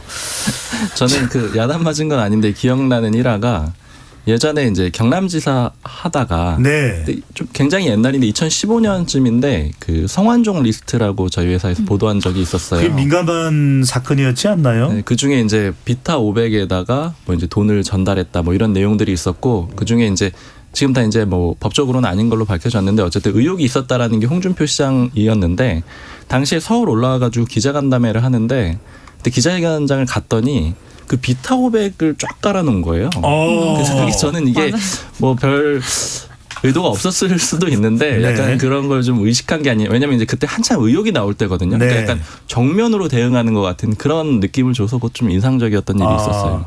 뭐 특정 상품이 나와서 곤란합니다. 바깥으로 바꾸지는 않았네요. 네, 이거 얘기하면 안 되는 건데 죄송합니다. 네, 알겠습니다. 자, 이번엔 대통령실로 가봅니다. 네. 김건희 여사의 명품 쇼핑 논란, 리투아니아에서 이 논란이 계속 이제 불거지고 있는데 여권 내부의 시각이 엇갈린다는 보도도 있는데 어떤가요? 사실 김건희 여사 관련해서 이제 물어보면은 사석에서도 좀 비판적으로 얘기하는 사람들이 줄어드는 것 같아요. 그러니까 이거 좀 의혹 어떻게 생각하느냐 이렇게 물어보면은 좀 사실관계를 따져봐야 된다. 그러니까 제가 이제 오늘도 들은 얘기는 그 장소가 어떤 곳인지 한번 봐야 된다. 그러니까 이제 뭐 5군데를 갔다라고 하는데 뭐 예를 들자면 한 곳에 모여 있는 곳일 수도 있고 그래서 그냥 우연히 갔다가 이렇게 보게 된 거일 수도 있고 뭐 이런 식으로 이제 여러 가지 얘기들을 하거든요. 그러니까 주로 나오는 얘기들은 사실관계를 파악해봐야 된다. 잘 모르겠다. 이게 좀 여권 내 분위기라서 좀 전체적으로 조심스러워하는 그런 분위기가 좀 느껴지고요. 그 다음에 이제 좀 그럼 이제 팩트가 좀 궁금해서 뭐 용산이나 이제 국민의힘 쪽에 전반적으로 물어봤는데 일단 김건희 여사가 아무 물건도 안 샀다. 이렇게 지금 얘기를 하고 있어요. 물건을 안 샀다. 그런 반응도 나왔나요? 그런 얘기들을 이제 뒤에서 하고 있는데 근데 이제 다만 공개적으로 대응은 안 하겠다라는 게 기본 원칙이라고 합니다. 그러니까 이제 초기 해명을 보면은 호객행위 때문이다. 뭐 공식 입장은 아니었지만 호객행위 때문이었다. 그리고 또 정쟁화되니까 무대응한다. 이런 또 대통령실 입장도 나왔는데 여기에 대한 비판도 상당히 있는 것으로 알려지고 있네요. 사실 그 대응에 대해서 비판이 더 많아요. 일단은 기본적으로 아까 이제 그 대응을 안 하겠다라고 하는 이유에 대해서도 물어봤거든요. 왜 대응을 안 하냐. 만약에 실제 안 산 거라고 하면은 적극적으로 대응을 하는 게 맞지 않겠느냐 이렇게 물어봤는데 이미 정쟁하게 됐기 때문에 답이 없다라는 거예요. 그러니까 지금 여권에서 설명하는 거는 만약에 안 샀다라고 하면은 안 산 거를 또 증명하라고 할 테고 그다음에 뭐 이제 주변 사람들에 대해서 또 뭐 조사해야 된다라고 할 테고 이런 식으로 계속 키울 거라고 보는 거예요. 그래서 그냥 아예 무대응이다 이렇게 얘기를 하고 있는 거고 그런데 이제 무대응 기조를 세운 와중에 이 여권 그 대통령실 관계자 핵심 관계자로 표현이 나왔었죠. 이제 한 언론사에 그 호객행위 때문에 간 거다라는 이 보도가 나왔는데 여기에 대해서는 다 비판을 하고 있어요. 그러니까 기본적으로는 그 대응 자체가 세워놨던 기조하고도 안 맞는다라는 거예요. 왜냐하면 이제 무대응 기조인데 이 답변을 한 것도 이상하고 그다음 내용도 이상하다라고 해서 내부 비판이 있고요. 그다음에 어제 대통령실 관계자의 이제 브리핑, 요건 이제 공식적인 브리핑이죠. 한 언론사랑 통화한 게 아니고 브리핑을 보면은 이런 얘기를 해요. 거기서도 이제 비슷한 얘기인데 정쟁의 소지가 될 가능성이 크다 이런 얘기를 하면서 과거에 줄리라든지 청담동 술자리라든지 이런 식으로 얘기를 하거든요. 그러니까 이 얘기는 뭐냐면 가짜 뉴스로 이미 확인된 사례들을 나열을 하고 있잖아요. 그러니까 이번 일도 가짜 뉴스에 가깝다 이런 식으로 좀 얘기를 하고 있는 걸로 좀 해석이 됩니다. 또 하나 대통령실 해명 관련해서 상당히 또 논란이 되는 것이 윤석열 대통령이 비피해 입은 국내 상황에도 불구하고 이제 우크라이나로 갔던 것인데요. 대통령이 당장 서울로 뛰어가도 상황을 크게 바꿀 수는 없는 입장이다. 일단 이 발언은 누가 했습니까? 그게 사실은 이제 익명이니까 제가 말씀을 드릴 수는 없고 누군지는 아는데. 그렇죠. 그리고 이거를 국민의힘에서도 많이 물어봐요. 그러니까 이거 발언한 사람 도대체 누구냐. 사실 호객행위에 대해서도 물어보고요. 그다음에 요 이제 그 뛰어가도 상황을 크게 바꿀 수 없는 입장이다. 요거는 공개 브리핑에 가깝거든요. 익명으로 표시를 하기로 약속이 돼 있어서 이제 대통령실 관계자로 나왔지만 이건 이제 공개적인 브리핑인데 이거 사실은 알려고 하면 다 알 수 있는 내용인 거죠. 박선봉 기자는 누군지를 다 알고 있네요. 저뿐이 아니고 뭐 다 알고 민주당도 알고 하면 있습니다. 그렇지만 대부분 민주당도 알고 있다고요. 다 알고 있는 내용인데 여하튼 이제 이거는 그 이름을 밝히지 않기로 약속을 하고 브리핑을 한 거라서 제가 말씀을 드릴 수가 없는데 저는 왜 모르는 거죠? 따로 알려드릴게요. 근데 어쨌든 그 여당 내에서도 정치인들이 물어봐요. 이 사람 누구냐 이렇게 물어보기도 하고.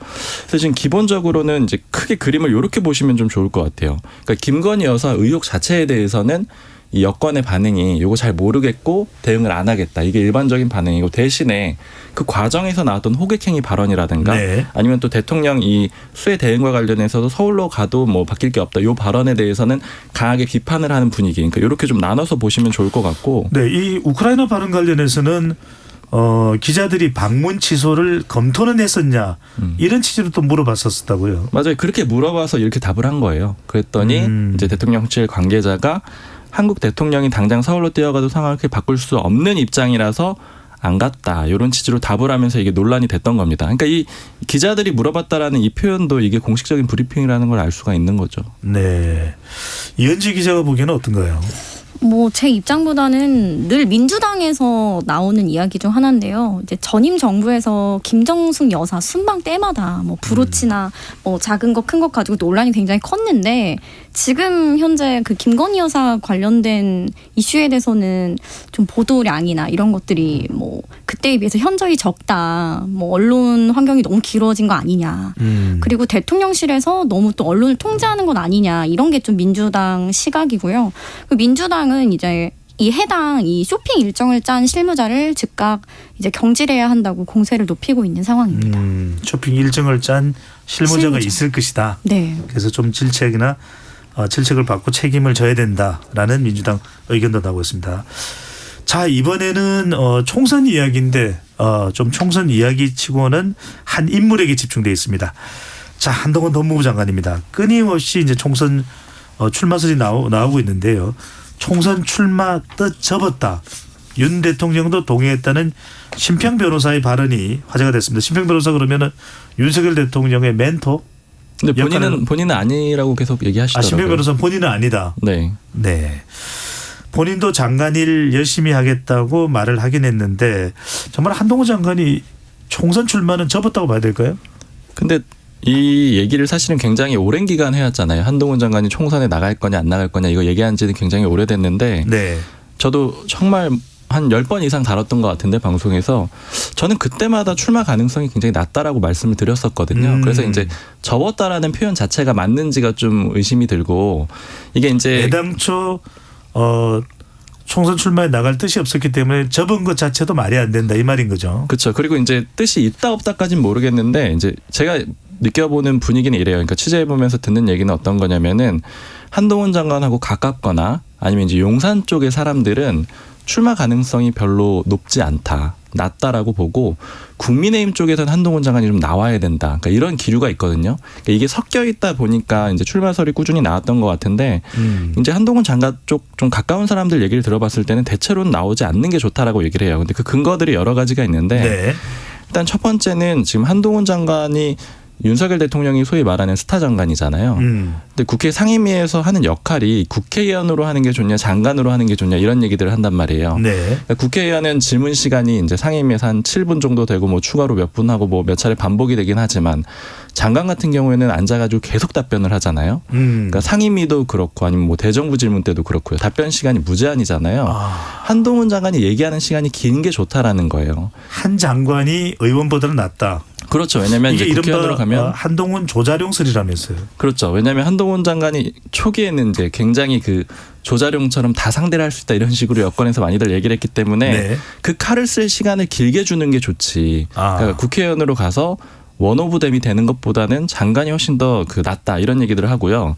그다음에 두 번째로는 기본적으로 윤석열 대통령이 가지고 있는 여의도 정치권에 대한 불신이 있잖아요. 두 번째 설입니다. 불신설. 네, 근데 거기에 가가지고 한동훈 장관이 어쨌든 간에 총선에 나가든 아니면 뭐 장관을 또 하고 뭐 총리를 하든 뭐 이런 여러 가지 과정들이 다 차기 대선 주자로 키우기 위한 그런 과정일 텐데 국회의원으로 갔다가 대선에 출마하는 거 좋은 코스라고 보기가 좀 어렵다라는 거죠. 윤 대통령 그 입장에서 보기에는요. 왜냐면은 윤 대통령이 기본적으로 여의도 정치권에 불신이 있는 데다가 여태까지 이제 대선 주자들이 최근 주자들을 보면은 국회의원 출신들은 많지가 않아요. 그러니까 이재명 대표도 민주당이 대선 주자가 될 때는 국회의원이 아니었죠. 그러네요. 윤석열 대통령은 여의도 국회의원 한 번 해본 적 없이 또 대통령이 아예 올랐습니다. 정치적인 경험이 없다라고 봐야 될 것 같고 네. 그러니까 그런 상황이니까 굳이 국회의원을 해야 되느냐.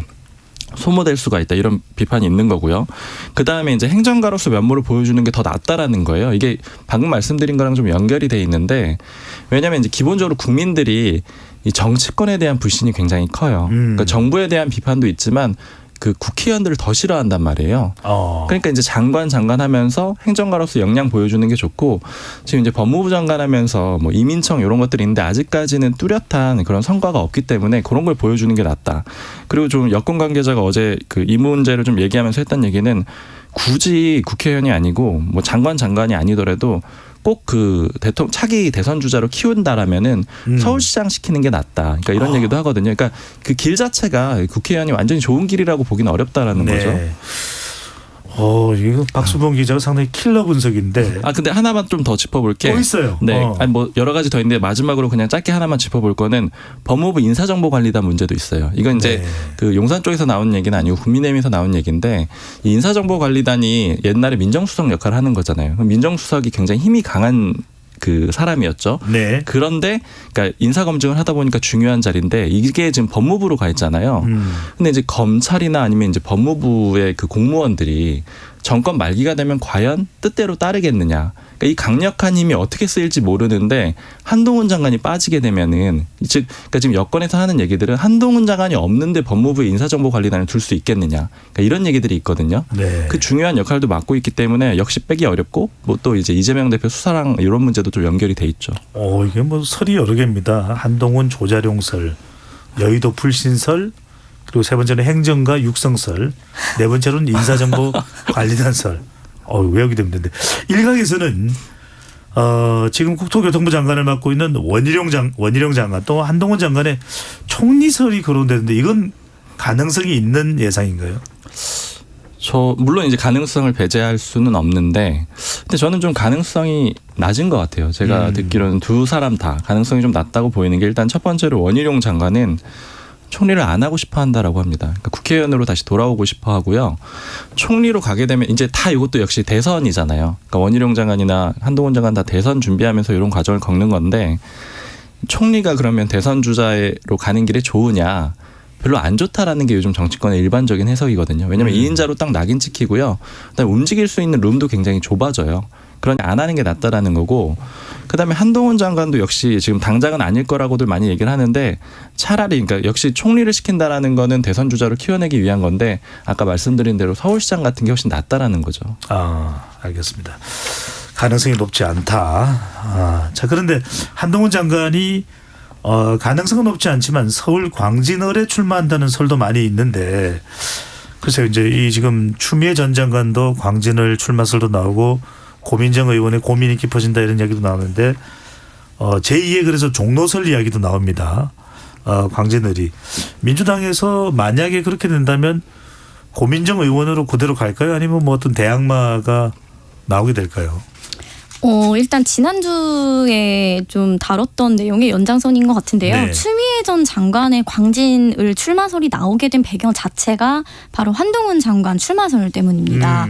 왜냐하면 한동훈 장관이 나오게 되면 대적할 수 있는 건 아무래도 그 지역에서 5선 의원을 한 추미애 장관이다. 그리고 또 추미애 전 장관이 또 법무부 장관 간 대결 프레임이 또 짜져요. 그러네요. 네, 그래서 총선은 뭐 인물, 사람, 구도라고 얘기를 많이 하는데 구도 면에서도 굉장히 나쁘지 않다는 거죠.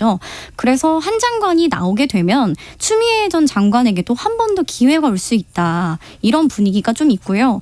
그리고 현재 고민정 최고위원이 광진을 이제 지역구 의원인데 내년 총선에서 민주당이 수도권 의석을 단 한 석도 빼앗기면 안 된다. 이기는 후보를 공천해야 한다. 이런 분위기가 좀 있어서 지금 공천 룰이 어느 정도 좀 자리 잡았어요. 민주당이. 그래서 경선을 붙이게 되면 국민들이 누구를 더 적합한 후보로 선택할 것인가. 그 여론조사에 달린 거잖아요. 그런데 아무래도 추미애 전 장관이 고민정 최고위원보다는 인지도가 더 높다고 민주당 내부론 볼 수 있고요. 근데 아직 총선이 많이 남은 상황이라서 여러 변수가 있지만 이러한 구도를 추 전 장관도 알기 때문에 자꾸 페이스북에 글을 올리고 좀 활발히 활동을 하고 있는 걸로 민주당도 보고 있습니다. 그래서 군불대기를 하는 이유가 있겠네요. 그리고 좀 한 가지 여담으로 이제 국민의힘의 이른바 윤핵관으로 불리는 의원실에 조금 한동훈 출마설에 대해서 물어봤더니 이거 굉장히 중요한 거네요. 그렇게 중요한 한마디로 표현을 하더라고요. 뭐 박순봉 기자도 잘 말해줬지만 한동훈 장관의 출마는 그냥 본인 의지에 달린 게 아니다. 본인 마음대로 할 수 있는 게 아니고 그 당시 상황에 따라서 언제든지 어떻게 쓰여질 것인지가 정해지는 인물이다. 이렇게 표현을 하더라고요.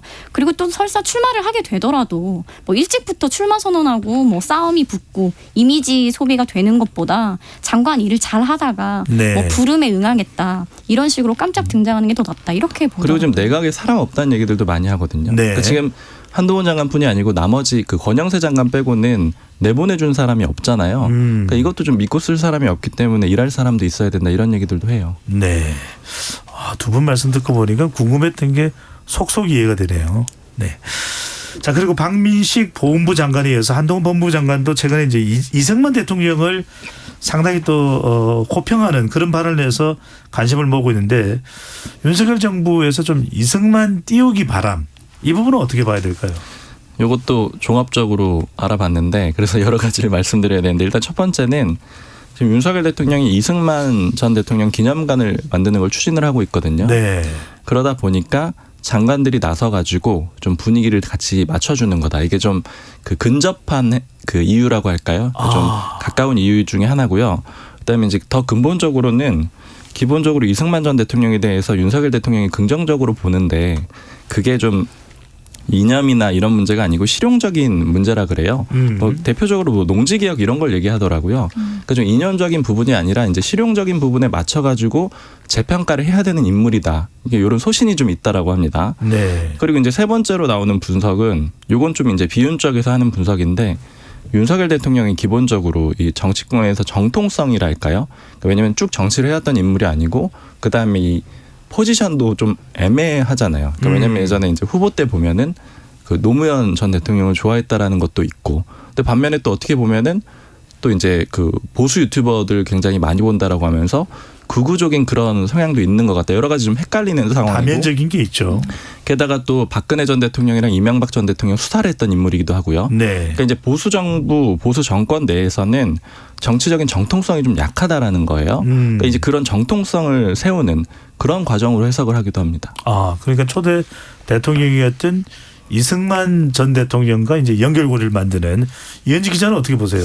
사실 이승만 전 대통령 띄우기는 홍준표 자유한국당 대표 시절부터 사실 시작이 됐다고 보시면 되는데 그때 당시 이제 홍 시장이 대표일 때 2017년 11월인데 홍준표 대표가 이승만, 박정희, 김영삼 전 대통령 사진을 당대표실에 걸겠다고 선언을 합니다. 지금은 당연히 걸려있는 걸로 생각을 하는데 그 세 분 대통령의 사진이 걸린 게 오래되지 않았어요. 네. 그래서 당시에 홍 대표가 이 세 대통령을 각각 대한민국 건국의 아버지, 조국 근대화의 아버지, 민주화의 아버지라고 지칭을 하면서 자유한국당의 뿌리인데 너무 과가 좀 극대화돼서 공이 가려졌다 이런 취지로 좀 그 뜻을 기려야 한다라고 강조를 했는데요. 이제 여당이 됐기 때문에 이러한 뭐 아까 이념적인 부분은 없다고 했지만 그런 것의 연장선이 아닐까 싶습니다. 네, 오늘 두 분께 들어야 될 얘기가 많아서 좀 더 빠르게 달려가 보겠습니다.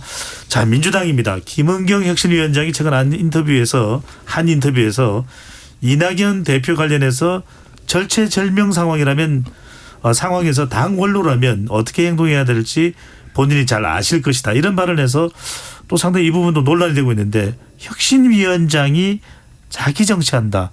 이런 말이 나오네요. 지금 혁신위가 시작한 지가 한 달 정도 된 것 같은데요.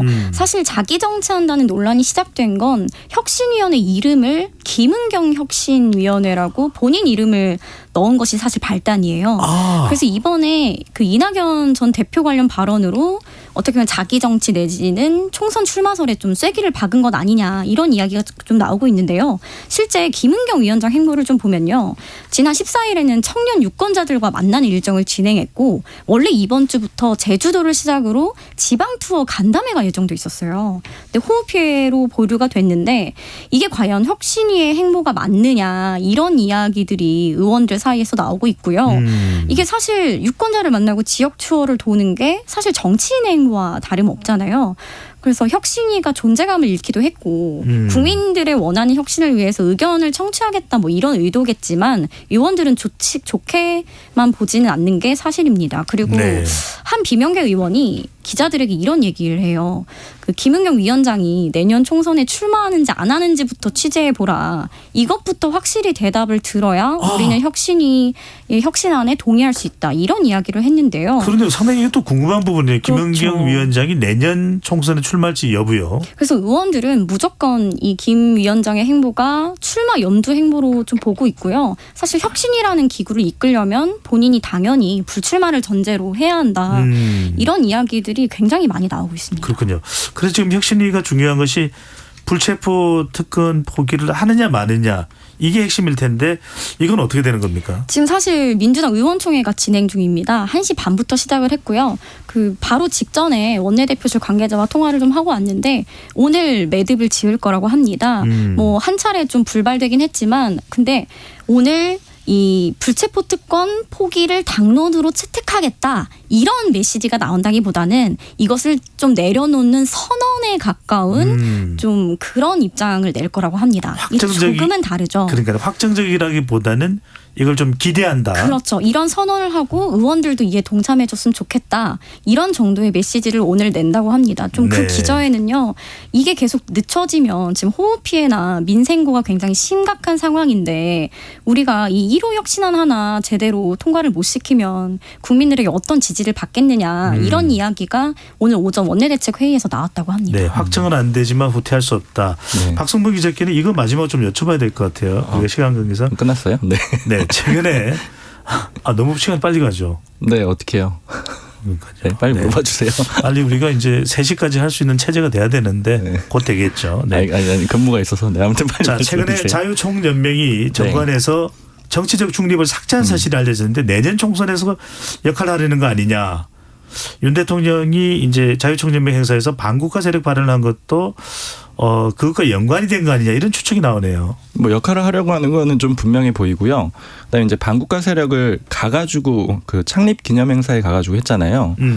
그게 이제 24년 만에 대통령이 참석을 했던 거기도 하고 그래서 저도 이제 분위기를 좀 물어봤더니 여권에서 이런 얘기를 하더라고요. 이제 전전 총재가 자유총연맹 전전 총재가 문재인 전 대통령의 친구였거든요. 박종환 전 총재라고 네. 이제 경희대법대 7학번 동기인데 여권에서 나온 얘기가 뭐냐면 그때 당시에 이 한국자유총연맹이 하는 일이 북한에 뭐 나무 심어주기 운동을 하고 그러니까 이제 북한하고 좀 가까워지는 그런 활동들을 하는데 동원이 됐다라는 거예요. 그러니까 이게 원래 이 기구의 성격이 전혀 맞지 않다라고 여권에선 보고 있어요.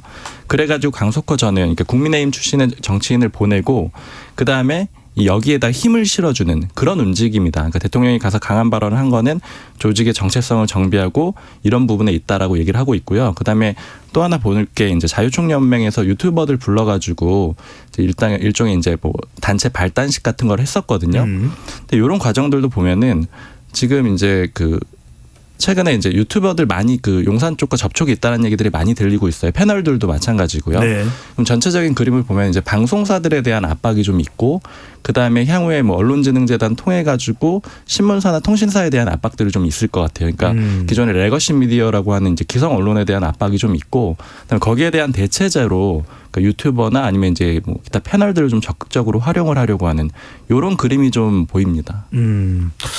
결국 자유총연맹이 국가 지원을 받는 기관으로서 정치적 중립이 요구되는데 과연 총선에서 어떤 상황이 나올까 그런 여러 가지 이야기들도. 근데 중립 의무는 이번에 삭제를 해버렸죠.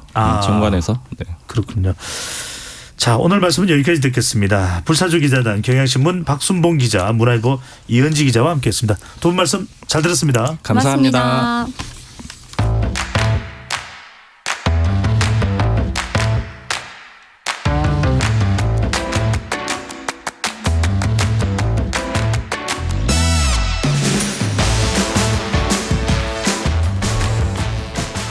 알아두면 유익한 IT 이슈들을 쏙쏙 소개해드리는 IT 본부 시간입니다. 김덕진 IT 커뮤니케이션 연구소장 나오셨습니다. 어서 오십시오. 네, 안녕하세요. 반갑습니다. 김덕진입니다. 네. 제가 이 원고를 좀 늦게 받았는데 네. 급하게 또 우리 작가께서 하나를 더 주셔가지고 제가 우리 오프닝이 조금 자, 뭐 이야기로 바로 들어가겠습니다. 스타벅스 코리아 앱에 해킹 네. 사고가 발생해서 고객 90여 명의 충전금, 우리나라에서 일어난 일인 것 같은데 네. 약 800만 원이 도용된 사건이 발생했다. 네. 어떤 사건이고 이 해킹이 어떻게 해서 이렇게 발생할 수 있었던 겁니까? 네, 아마도 이제 지난 10일부터 해서 계속 좀 몇 곳의 뉴스에서 나오고 있는 이슈라고 보시면 될 것 네. 같은데요. 이제 일단은 방법을 설명을 드리면 우리가 요즘에 스타벅스 앱을 이제 가지고 커피를 드시는 분들이 많잖아요. 네. 근데 보통 이제 그 자리에서 결제하기도 하지만 앱에다가 미리 충전을 해 놓죠. 그리고 충전한 놓은 거를 가지고 그때그때 결제하고 잔액을 남기기도 하는데 이렇게 가입하고 충전금을 남겨놓은 이 아이디와 패스워드를 해킹을 해서 90여 명의 아이디에 들어있었던 한 800여만 원, 그러니까 미리 충전해 놨던 돈을 빼냈다라고 보시면 될 것 같습니다. 자기도 모르게 그냥 돈이 빠져나간 거네요. 그렇죠. 근데 이게 정확하게는 돈을 뺐다라기보다는 그거를 갖고 결제를 했다라고 보시면 될 것 같은데요. 그럼 이 방법이 어떻게 된 거냐? 이런 것들을 기술적으로 표현할 때 이제 크리덴셜 스토핑이라고 하는데 좀 어렵죠. 그냥 쉽게 설명드리면 그냥 무차별적으로 아이디랑 패스워드를 계속 입력하는 방식입니다. 그러니까는 뭐 예를 들면은 뭐 제가 그냥 뭐 배종찬 소장님이 어떤 뭐 그냥 어떤 사이트에서 아이디를 뭐 배를 쓸 것 같아요. 네. 배를 넣고 비밀번호를 다 넣어보는 거예요. 1, 2, 3, 4 뭐 이런 식으로 랜덤하게 계속 넣다가 아니 이게 얼마나 많은 아이디가 있고 패스워드가 네. 있을 텐데 맞추기가 참 쉽지가 않을 텐데요. 그렇죠. 그래서 이제 그걸 아무것도 없는 상태에서 시작하진 않고요. 소위 요즘에 여러분들 막 아이디 패스워드 해킹 당했다, 털렸다 뭐 이런 뉴스들 종종 보실 거예요. 그렇게 되면은 그렇게 이제 아이디와 비밀번호 다른 사이트에 있는 아이디와 비밀번호를 통으로 다크웹 같은 데서 입수를 해서 그걸 이제 넣어보는 거예요. 근데 이제 우리가 보통 또 어떤 사람들 같은 경우에는 아이디나 비밀번호를 뭐 A 사이트랑 B 사이트랑 C 사이트 비슷하게 쓰시는 분들이 있잖아요. 이제 그러다 보니까 이걸 계속적으로 임의적으로 반복을 하다 보니 어떤 순간에 우연의 일치로 이게 열릴 수가 있는 거죠. 그리고 이제 열려서 들어가 봤더니 정말로 이 아이디 안에 뭐 예를 들면 잔액 몇십만 원이 들어있는 거예요. 그럼 이제 그거를 쓰는 방식이다. 이렇게 설명드릴 수 있을 것 같고요. 뭐 대부분 이제 아이디 패스워드를 뭐 바꾸시기도 하지만 비밀번호를 바꾸더라도 약간 바꾸시다 보니까 그런 부분에 있어서 이런 좀 보안 취약성도 나오고 있다. 이렇게 말씀드릴 수 있을 것 같습니다. 상당히 충격적입니다. 그래도 안전하리라 생각하고 있는 그런 분들이 상당히 많으실 텐데 그런데 스타벅스 앱은 아이디와 비밀번호 입력하면 별도의 인증 절차 없이 앱 카드에 충전한 금액을 결제할 수 있는 시스템인데 상당히 편리합니다. 그런데 이런 구조가 보안에는 취약한 겁니까? 그렇죠. 이게 편리하다라는 거는 그만큼 쉽게 열어볼 수 있다는 건데 쉽게 열어본다는 건 그만큼 또 보안에 취약할 수도 있는 것이죠. 물론 쉽게 하면서도 보안을 강화하는 방법도 있습니다. 근데 지금 이 앱에는 그런 것들이 들어가 있지는 않아요. 그러다 보니까 이제 예를 들면은 아이디랑 비밀번호를 계속 입력을 하면 되는 거예요. 요즘에는 이제 좀 이런 걸 막기 위해서 어떤 식의 1차적인 방법을 쓰냐면 아마도 여러 가지 사이트에 들어가 보셨을 때 제가 뭐 비밀번호를 3번 틀렸다, 뭐 4번 틀렸다 하면은 뭐 5번 틀렸을 때는 뭐 아이디가 차단됩니다라든지 뭐 번호 인증을 통해서 다시 뭐 비밀번호를 발급받으셔야 됩니다. 혹은 뭐 르캡차라고 해서 뭔가 인공지능이 못 알아볼 만한 이상한 숫자와 문자 조합을 주고 그걸 입력하고 비밀번호를 한다든지 어쨌든 이런 식으로 해서 손을 한 번 더 들이게 하잖아요. 네. 근데 이 지금 스타벅스 앱 같은 경우는 제가 어제까지 파악해본 결과로는 그런 게 없어요. 그런 게 없다는 얘기는 아이디와 비밀번호를 무제한으로 여러 번 넣어볼 수 있습니다. 그러니까 제가 만약에 아이디는 제가 알고 있고 비밀번호를 뭐 예를 들면 1, 2, 3, 4 넣었다가 1, 2, 3, 4, 5, 6, 7 넣었다가 뭐 1, 2, 3, 4, 5, 6, 7, 8 넣었다가 이게 횟수 제한 없이 수십 번 넣을 수 있다 보니까 그런 부분에 있어서의 분명히 보안성, 취약성이 있을 수 있다고 볼 수 있죠. 네. 물론 왜 이렇게 했을까를 생각을 해보면 앞서서 소장님께서 말씀 주신 것처럼 만약에 우리가 커피를 먹으려고 앱을 키는데 앱이 결제를 하려는데 비밀번호를 넣으라고 그래요. 근데 그렇죠. 저희가 비밀번호를 가끔씩 까먹을 수도 있잖아요. 네. 그러니까 그 자리에서 막 이것저것 넣어볼 수 있단 말이에요. 근데 이것저것 넣어볼 때 불편하다. 예를 들면 3번 이상 틀려서 틀렸다. 그래서 결제가 안 된다. 이렇게 하면 이제 커피 먹는 사람 입장에서는 짜증이 나겠죠. 그럼 이제 이 앱을 다시 쓸 확률이 떨어질 거잖아요. 그러다 보니까 아마 이 커피 앱에서는 그렇게 만든 거라고 볼 수 있을 것 같은데 그럼에도 불구하고 어느 정도의 이 정도의 돈을 충전할 수 있는 서비스라고 하면 충전하는 단계든 아니면 로그인하는 단계든 어디서든 그래도 한 번 정도의 보안은 더 필요했는데 이런 부분이 없이 그냥 열려 있다라고 하는 거 너무 허술했다라는 게 비난을 받고 있는 것이죠. 이런 상황이 있을까라고 생각을 안 했는지는 모르겠지만 일단 피해자들의 숫자는 적지 않습니다. 네. 일단 90명 정도가 피해를 봤다고 규모는 더 커질 가능성도 있는 거 아니겠습니까? 네, 그렇죠. 이제 실제로 이 기사가 나오고 나서 8일에 처음 피해 고객 신고가 있었거든요. 근데 네. 그거를 10일에 조직적 공격이라고 파악을 하고 한국인터넷진흥원 등 관계기관에 이틀 있다 신고를 했어요. 그리고 12일에 공지문을 이제 했습니다. 그래서 이렇게 해킹됐다. 이제 그러고 났더니 이제 사람들이 내 것도 괜찮나고 들어가 봤더니 실제로 이제 결제가 된 것들을 본 거예요. 그래서 14일까지 좀 뒤늦은 해킹 피해 신고가 또 추가적으로 이어지고 있고요. 실제로 이런 부분에 있어서 예를 들면 디지털 데일리의 보도에 따르면 몇몇 분 같은 경우는 갑자기 내 그 카드에 한 35만 원 정도가 있었는데 다 결제가 됐다. 이렇게 되면서 결제된 영수증이나 선불 충전금 빵원된 것들 이런 것들을 뭐 언론사에 보내기도 하고 이런 모습들이 지금 나오고 있는 상황이죠. 피해가 또 회사로도 속속 보고가 되고 있는데 이 부정 결제가 주로 커피가 아닌 자 커피라면은 우리가 또 스타 이 관련 회사니까 이해가 되는데 텀블러 구매 그러니까 컵이죠. 네, 그렇죠. 구매에 집중됐다고 하는데 결제 금액을 이용해서 포인트 적립까지 이루어졌다. 이 이야기는 결국 뭐 현금화하려는 시도, 이 텀블러도 어디 판다든지 뭐 이런 의미가 있다고 봐야 될까요? 그렇죠. 왜냐하면은 생각해 보시면 20만 원 들어 있어요. 근데 20만 원을 그 자리에서 커피를 다 먹는다. 쉽지 않죠. 그리고 그렇게 해서 뭐 몇백 장 산다고 그러면 사람들이 이상하게 볼 거잖아요. 근데 이거를 이제 이번에 범행의 수법들 다 보게 되면 텀블러라고 해서 우리가 이 담는 통 있잖아요. 그걸 일괄로 구매를 하는 거예요. 왜냐하면 실제로 이 스타벅스 같은 경우는 그렇게 기념품으로 한 번에 사서 되파는 사람들도 꽤 있거든요. 네. 그러다 보니까 이 방법이 뭐냐면 수십만 원 충전돼 있는 그 카드를 가져가서 거기에 있는 텀블러를 소위 말해서 싹쓸이를 하는 거죠. 그럼 싹쓸이를 한 다음에 그거를 중고마켓 같은 데 팔게 됩니다. 그럼 실제로 중고마트 같은 데 팔게 되면 꽤 그 금액하고 비슷하거나 거의 비슷한 한 90%의 비용으로 현금화를 할 수 있고요. 두 번째는 이 텀블러를 사게 되면 무료 음료 쿠폰을 한 장씩 줘요. 네, 근데 그 무료 음료 쿠폰도 이런 중고마트에서 한 5,000원에서 6,000원 사이에 판매를 합니다. 네. 왜냐면 그거 있으면 비싼 음료수도 다 먹을 수 있거든요. 그럼 그렇게 됐을 때 그것도 현금화가 되잖아요. 네. 그러니까 이런 부분에 있어서 결국에는 단순히 그냥 커피를 먹으려는 의도라기보다는 이거는 의도적으로 현금화를 하기 위해서 한 좀 구체적이고 좀 조작적인 어떤 범행이었다라고 볼 수 있는 것이죠.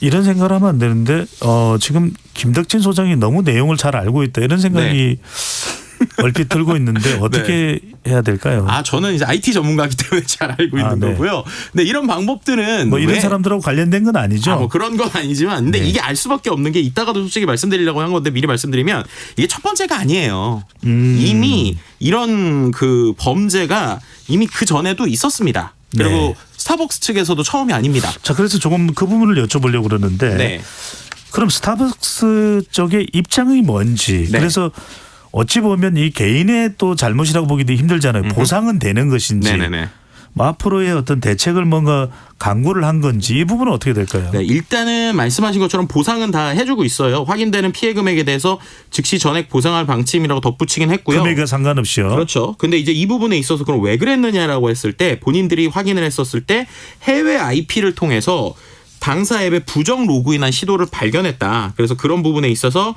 IP를 차단했다라고 하고 있거든요. 그럼 이제 이거에 대한 대책이 필요하잖아요. 근데 대책에 있어서 지금 말씀드린 대로 8일에 신고되고 지금 한 일주일 정도의 시간이 거의 다 가고 있는데 인증 방안을 추가로 마련하겠다라는 얘기를 하고 있지 뭔가 보완적으로 강력하게 추가된 모습이 많이 보이진 않아요. 예를 들면 결제할 때 조금의 뭐 그 방법론이 추가되긴 했지만 아이디 패스워드에 대한 건 아직은 보이지 않고요. 두 번째로 오히려 그러면서 소비자들에게 그러니까 비밀번호를 한번 바꿔주셨으면 좋겠다. 이런 식의 지금 이야기를 하고 있는 상황이라고 볼 수 있을 것 같습니다. 그런데 그 비밀번호를 바꾼다 하더라도 대부분 아주 낯선 비밀번호는 사용을 안 하고 기존에 한번 사용해봤던 그런 비밀번호 사용할 가능성도 있고 근본 대책은 안 되는 거 아닙니까? 네, 맞습니다. 이제 그러다 보니까 근본적인 대책으로 최근에 이런 크리덴셜 스토핑이 단순히 이 사이트에만 있던 게 아니에요. 여러 곳에서 있거든요. 근데 이거를 막을 수 있는 방법이 오히려 아주 심플하면서 중요한 방법들이 최근에 나오고 있는 게 바로 2차 인증입니다. 2차 인증이라는 게 뭐냐면요. 혹시 요즘에 스마트폰 앱들에서 내가 아이디 넣고 나서 뭐 지문으로 인식하려라든지 아니면 뭐 스마트폰으로 추가 인증 받으라든지 이런 것들 있잖아요. 그런 게 보통 2차 인증이라고 표현하거든요. 근데 이 결제할 때 2차 인증이 중요한 게 예를 들면 아이디 비밀번호가 털렸어요. 그러더라도 결제를 하려고 하면 그때 한 번 더 지문 인증을 하거나 핸드폰 인증을 받으려면 그건 물리적으로 기계가 있어야지만 가능한 거거든요. 만약에 내가 핸드폰까지 누가 훔쳐갔다 이렇게 되면 조금 어려울 수도 있지만 그게 아니라 그러면 온라인으로 결제하는 것만은 이걸 막을 수가 있단 말이에요. 그래서 이런 부분에 있어서 좀 기능적으로 빨리 좀 들어가야 되는 거 아니냐라는 이야기들이 좀 계속 나오고 있는 상황으로 볼 수 있을 것 같습니다. 스타벅스가 이제 그 부분까지는 이야기를 안 하고 있다는 말씀이신 거죠? 그러니까 어떻게 보면 보안에 대해서 강화하겠다라고는 하고 있는데 그 방법에 대한 좀 구체적인 이야기나 아니면 2차 인증까지는 뭐 지금 또 기술 좀 어떻게 보면 앱 개발이 더 필요한지 몰라도 아직까지는 뭐 많이 보이지는 않고 있는 상황으로 볼 수 있을 것 같습니다. 워낙 우리 국민들이 또 커피를 많이 또 선호하고 드시는 분들이 많고 또 특정 브랜드의 커피에 대한 또 선호도가 높다고도 볼 수가 있는데 자, 재발 방지가 중요한데 또 깜짝 놀랄 내용이 바로 이 스타벅스 선불 충전 금액 규모가 와, 이게 천문학적이네요. 지난해 기준으로는 국내 기준입니까? 네, 국내 기준으로 3천억 원요. 네, 맞습니다. 그러니까 이게 3천억이요. 정확하게 표현드리면 잔액입니다. 잔액 남아있는 금액만. 네, 그렇게 되니까는 실제로 이제 거래 금액 같은 경우는 2조 원이 넘어가요. 네, 그러니까 그만큼 우리가 스타벅스에서 커피를 많이 먹고 있다. 네. 이렇게 볼 수 있을 것 같은데요. 특정 브랜드지만 저희들이 말씀드릴 수밖에 없는 것이 바로 이 직접적으로 연관이 되어 있는 사안이기 때문에 말씀드립니다. 그렇기 때문에 어쩔 수 없이 이번은 브랜드 왜냐하면 다른 브랜드가 또 헷갈리면 안 되기 때문에. 근데 여기서 중요한 건 말씀드린 대로 우리가 먹고 남은 잔액이 한 3천억 정도 되거든요. 그럼 이 3천억을 그냥 두는 게 아니라 이들이 이것을 가지고 어쨌든 이자를 조금 받고 있다. 라는 걸 우리가 좀 생각을 해봐야 돼요. 네. 실제로 이제 어쨌든 본인들도 어쨌든 이 3천억이라는 규모를 그냥 시장에다가 두는 게 아니라 이걸 뭐 은행에 맡기든 아니면 예전에는 조금 더 적극적으로 자산 유동화 기업 어음으로 돌려놓은 적이 있었거든요. 그러니까 스타벅스가 이 선불 충전되는 이 충전금을 통해서 수익 사업을 하고 있다. 수익을 얻고 있다 이렇게 보는 그러니까 거죠. 사업을 했다라고 하기는 좀 조심스러울 수 있지만 어쨌든 이 돈을 그냥 이제 둔 게 아니라 어떻게 보면 금융기관에 맡기든 이런 걸 통해서 이자나 아니면 다양한 금융을 통한 어떤 추가적인 수익을 얻었다라고 볼 수 있을 것 같아요. 근데 그렇게 되면 오히려 그만큼 이거는 단순히 그냥 어떤 포인트를 적립했다는 수준이 아니라 우리가 말하는 핀테크라고 표현하잖아요. 보통 이런 IT 회사들이 금융을 어떤 여러 가지 방법으로 하는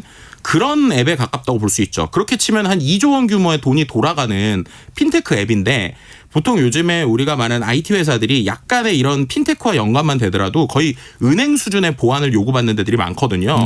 그럼 그런 관점으로 보면은 이 금액을 돌리면서도 보안이 좀 부족하다라고 하는 건 분명히 지적해 볼 부분이다라고 말씀드릴 수 있을 것 같습니다. 스타벅스도 대책을 세우고는 있는데 짧게 하나 좀 전문가시니까 말씀 주시면 개인의 경우 이런 상황일 때 아직 뭐 큰 근본적인 변화는 없는데 뭘 가장 조심을 해야 될까요? 일단 핵심은요. 2차 인증 꼭 하시라는 말씀 드리고 싶어요. 꼭 SNS나 다양한 아이디에 요즘에 핸드폰 인증할 수 있거든요.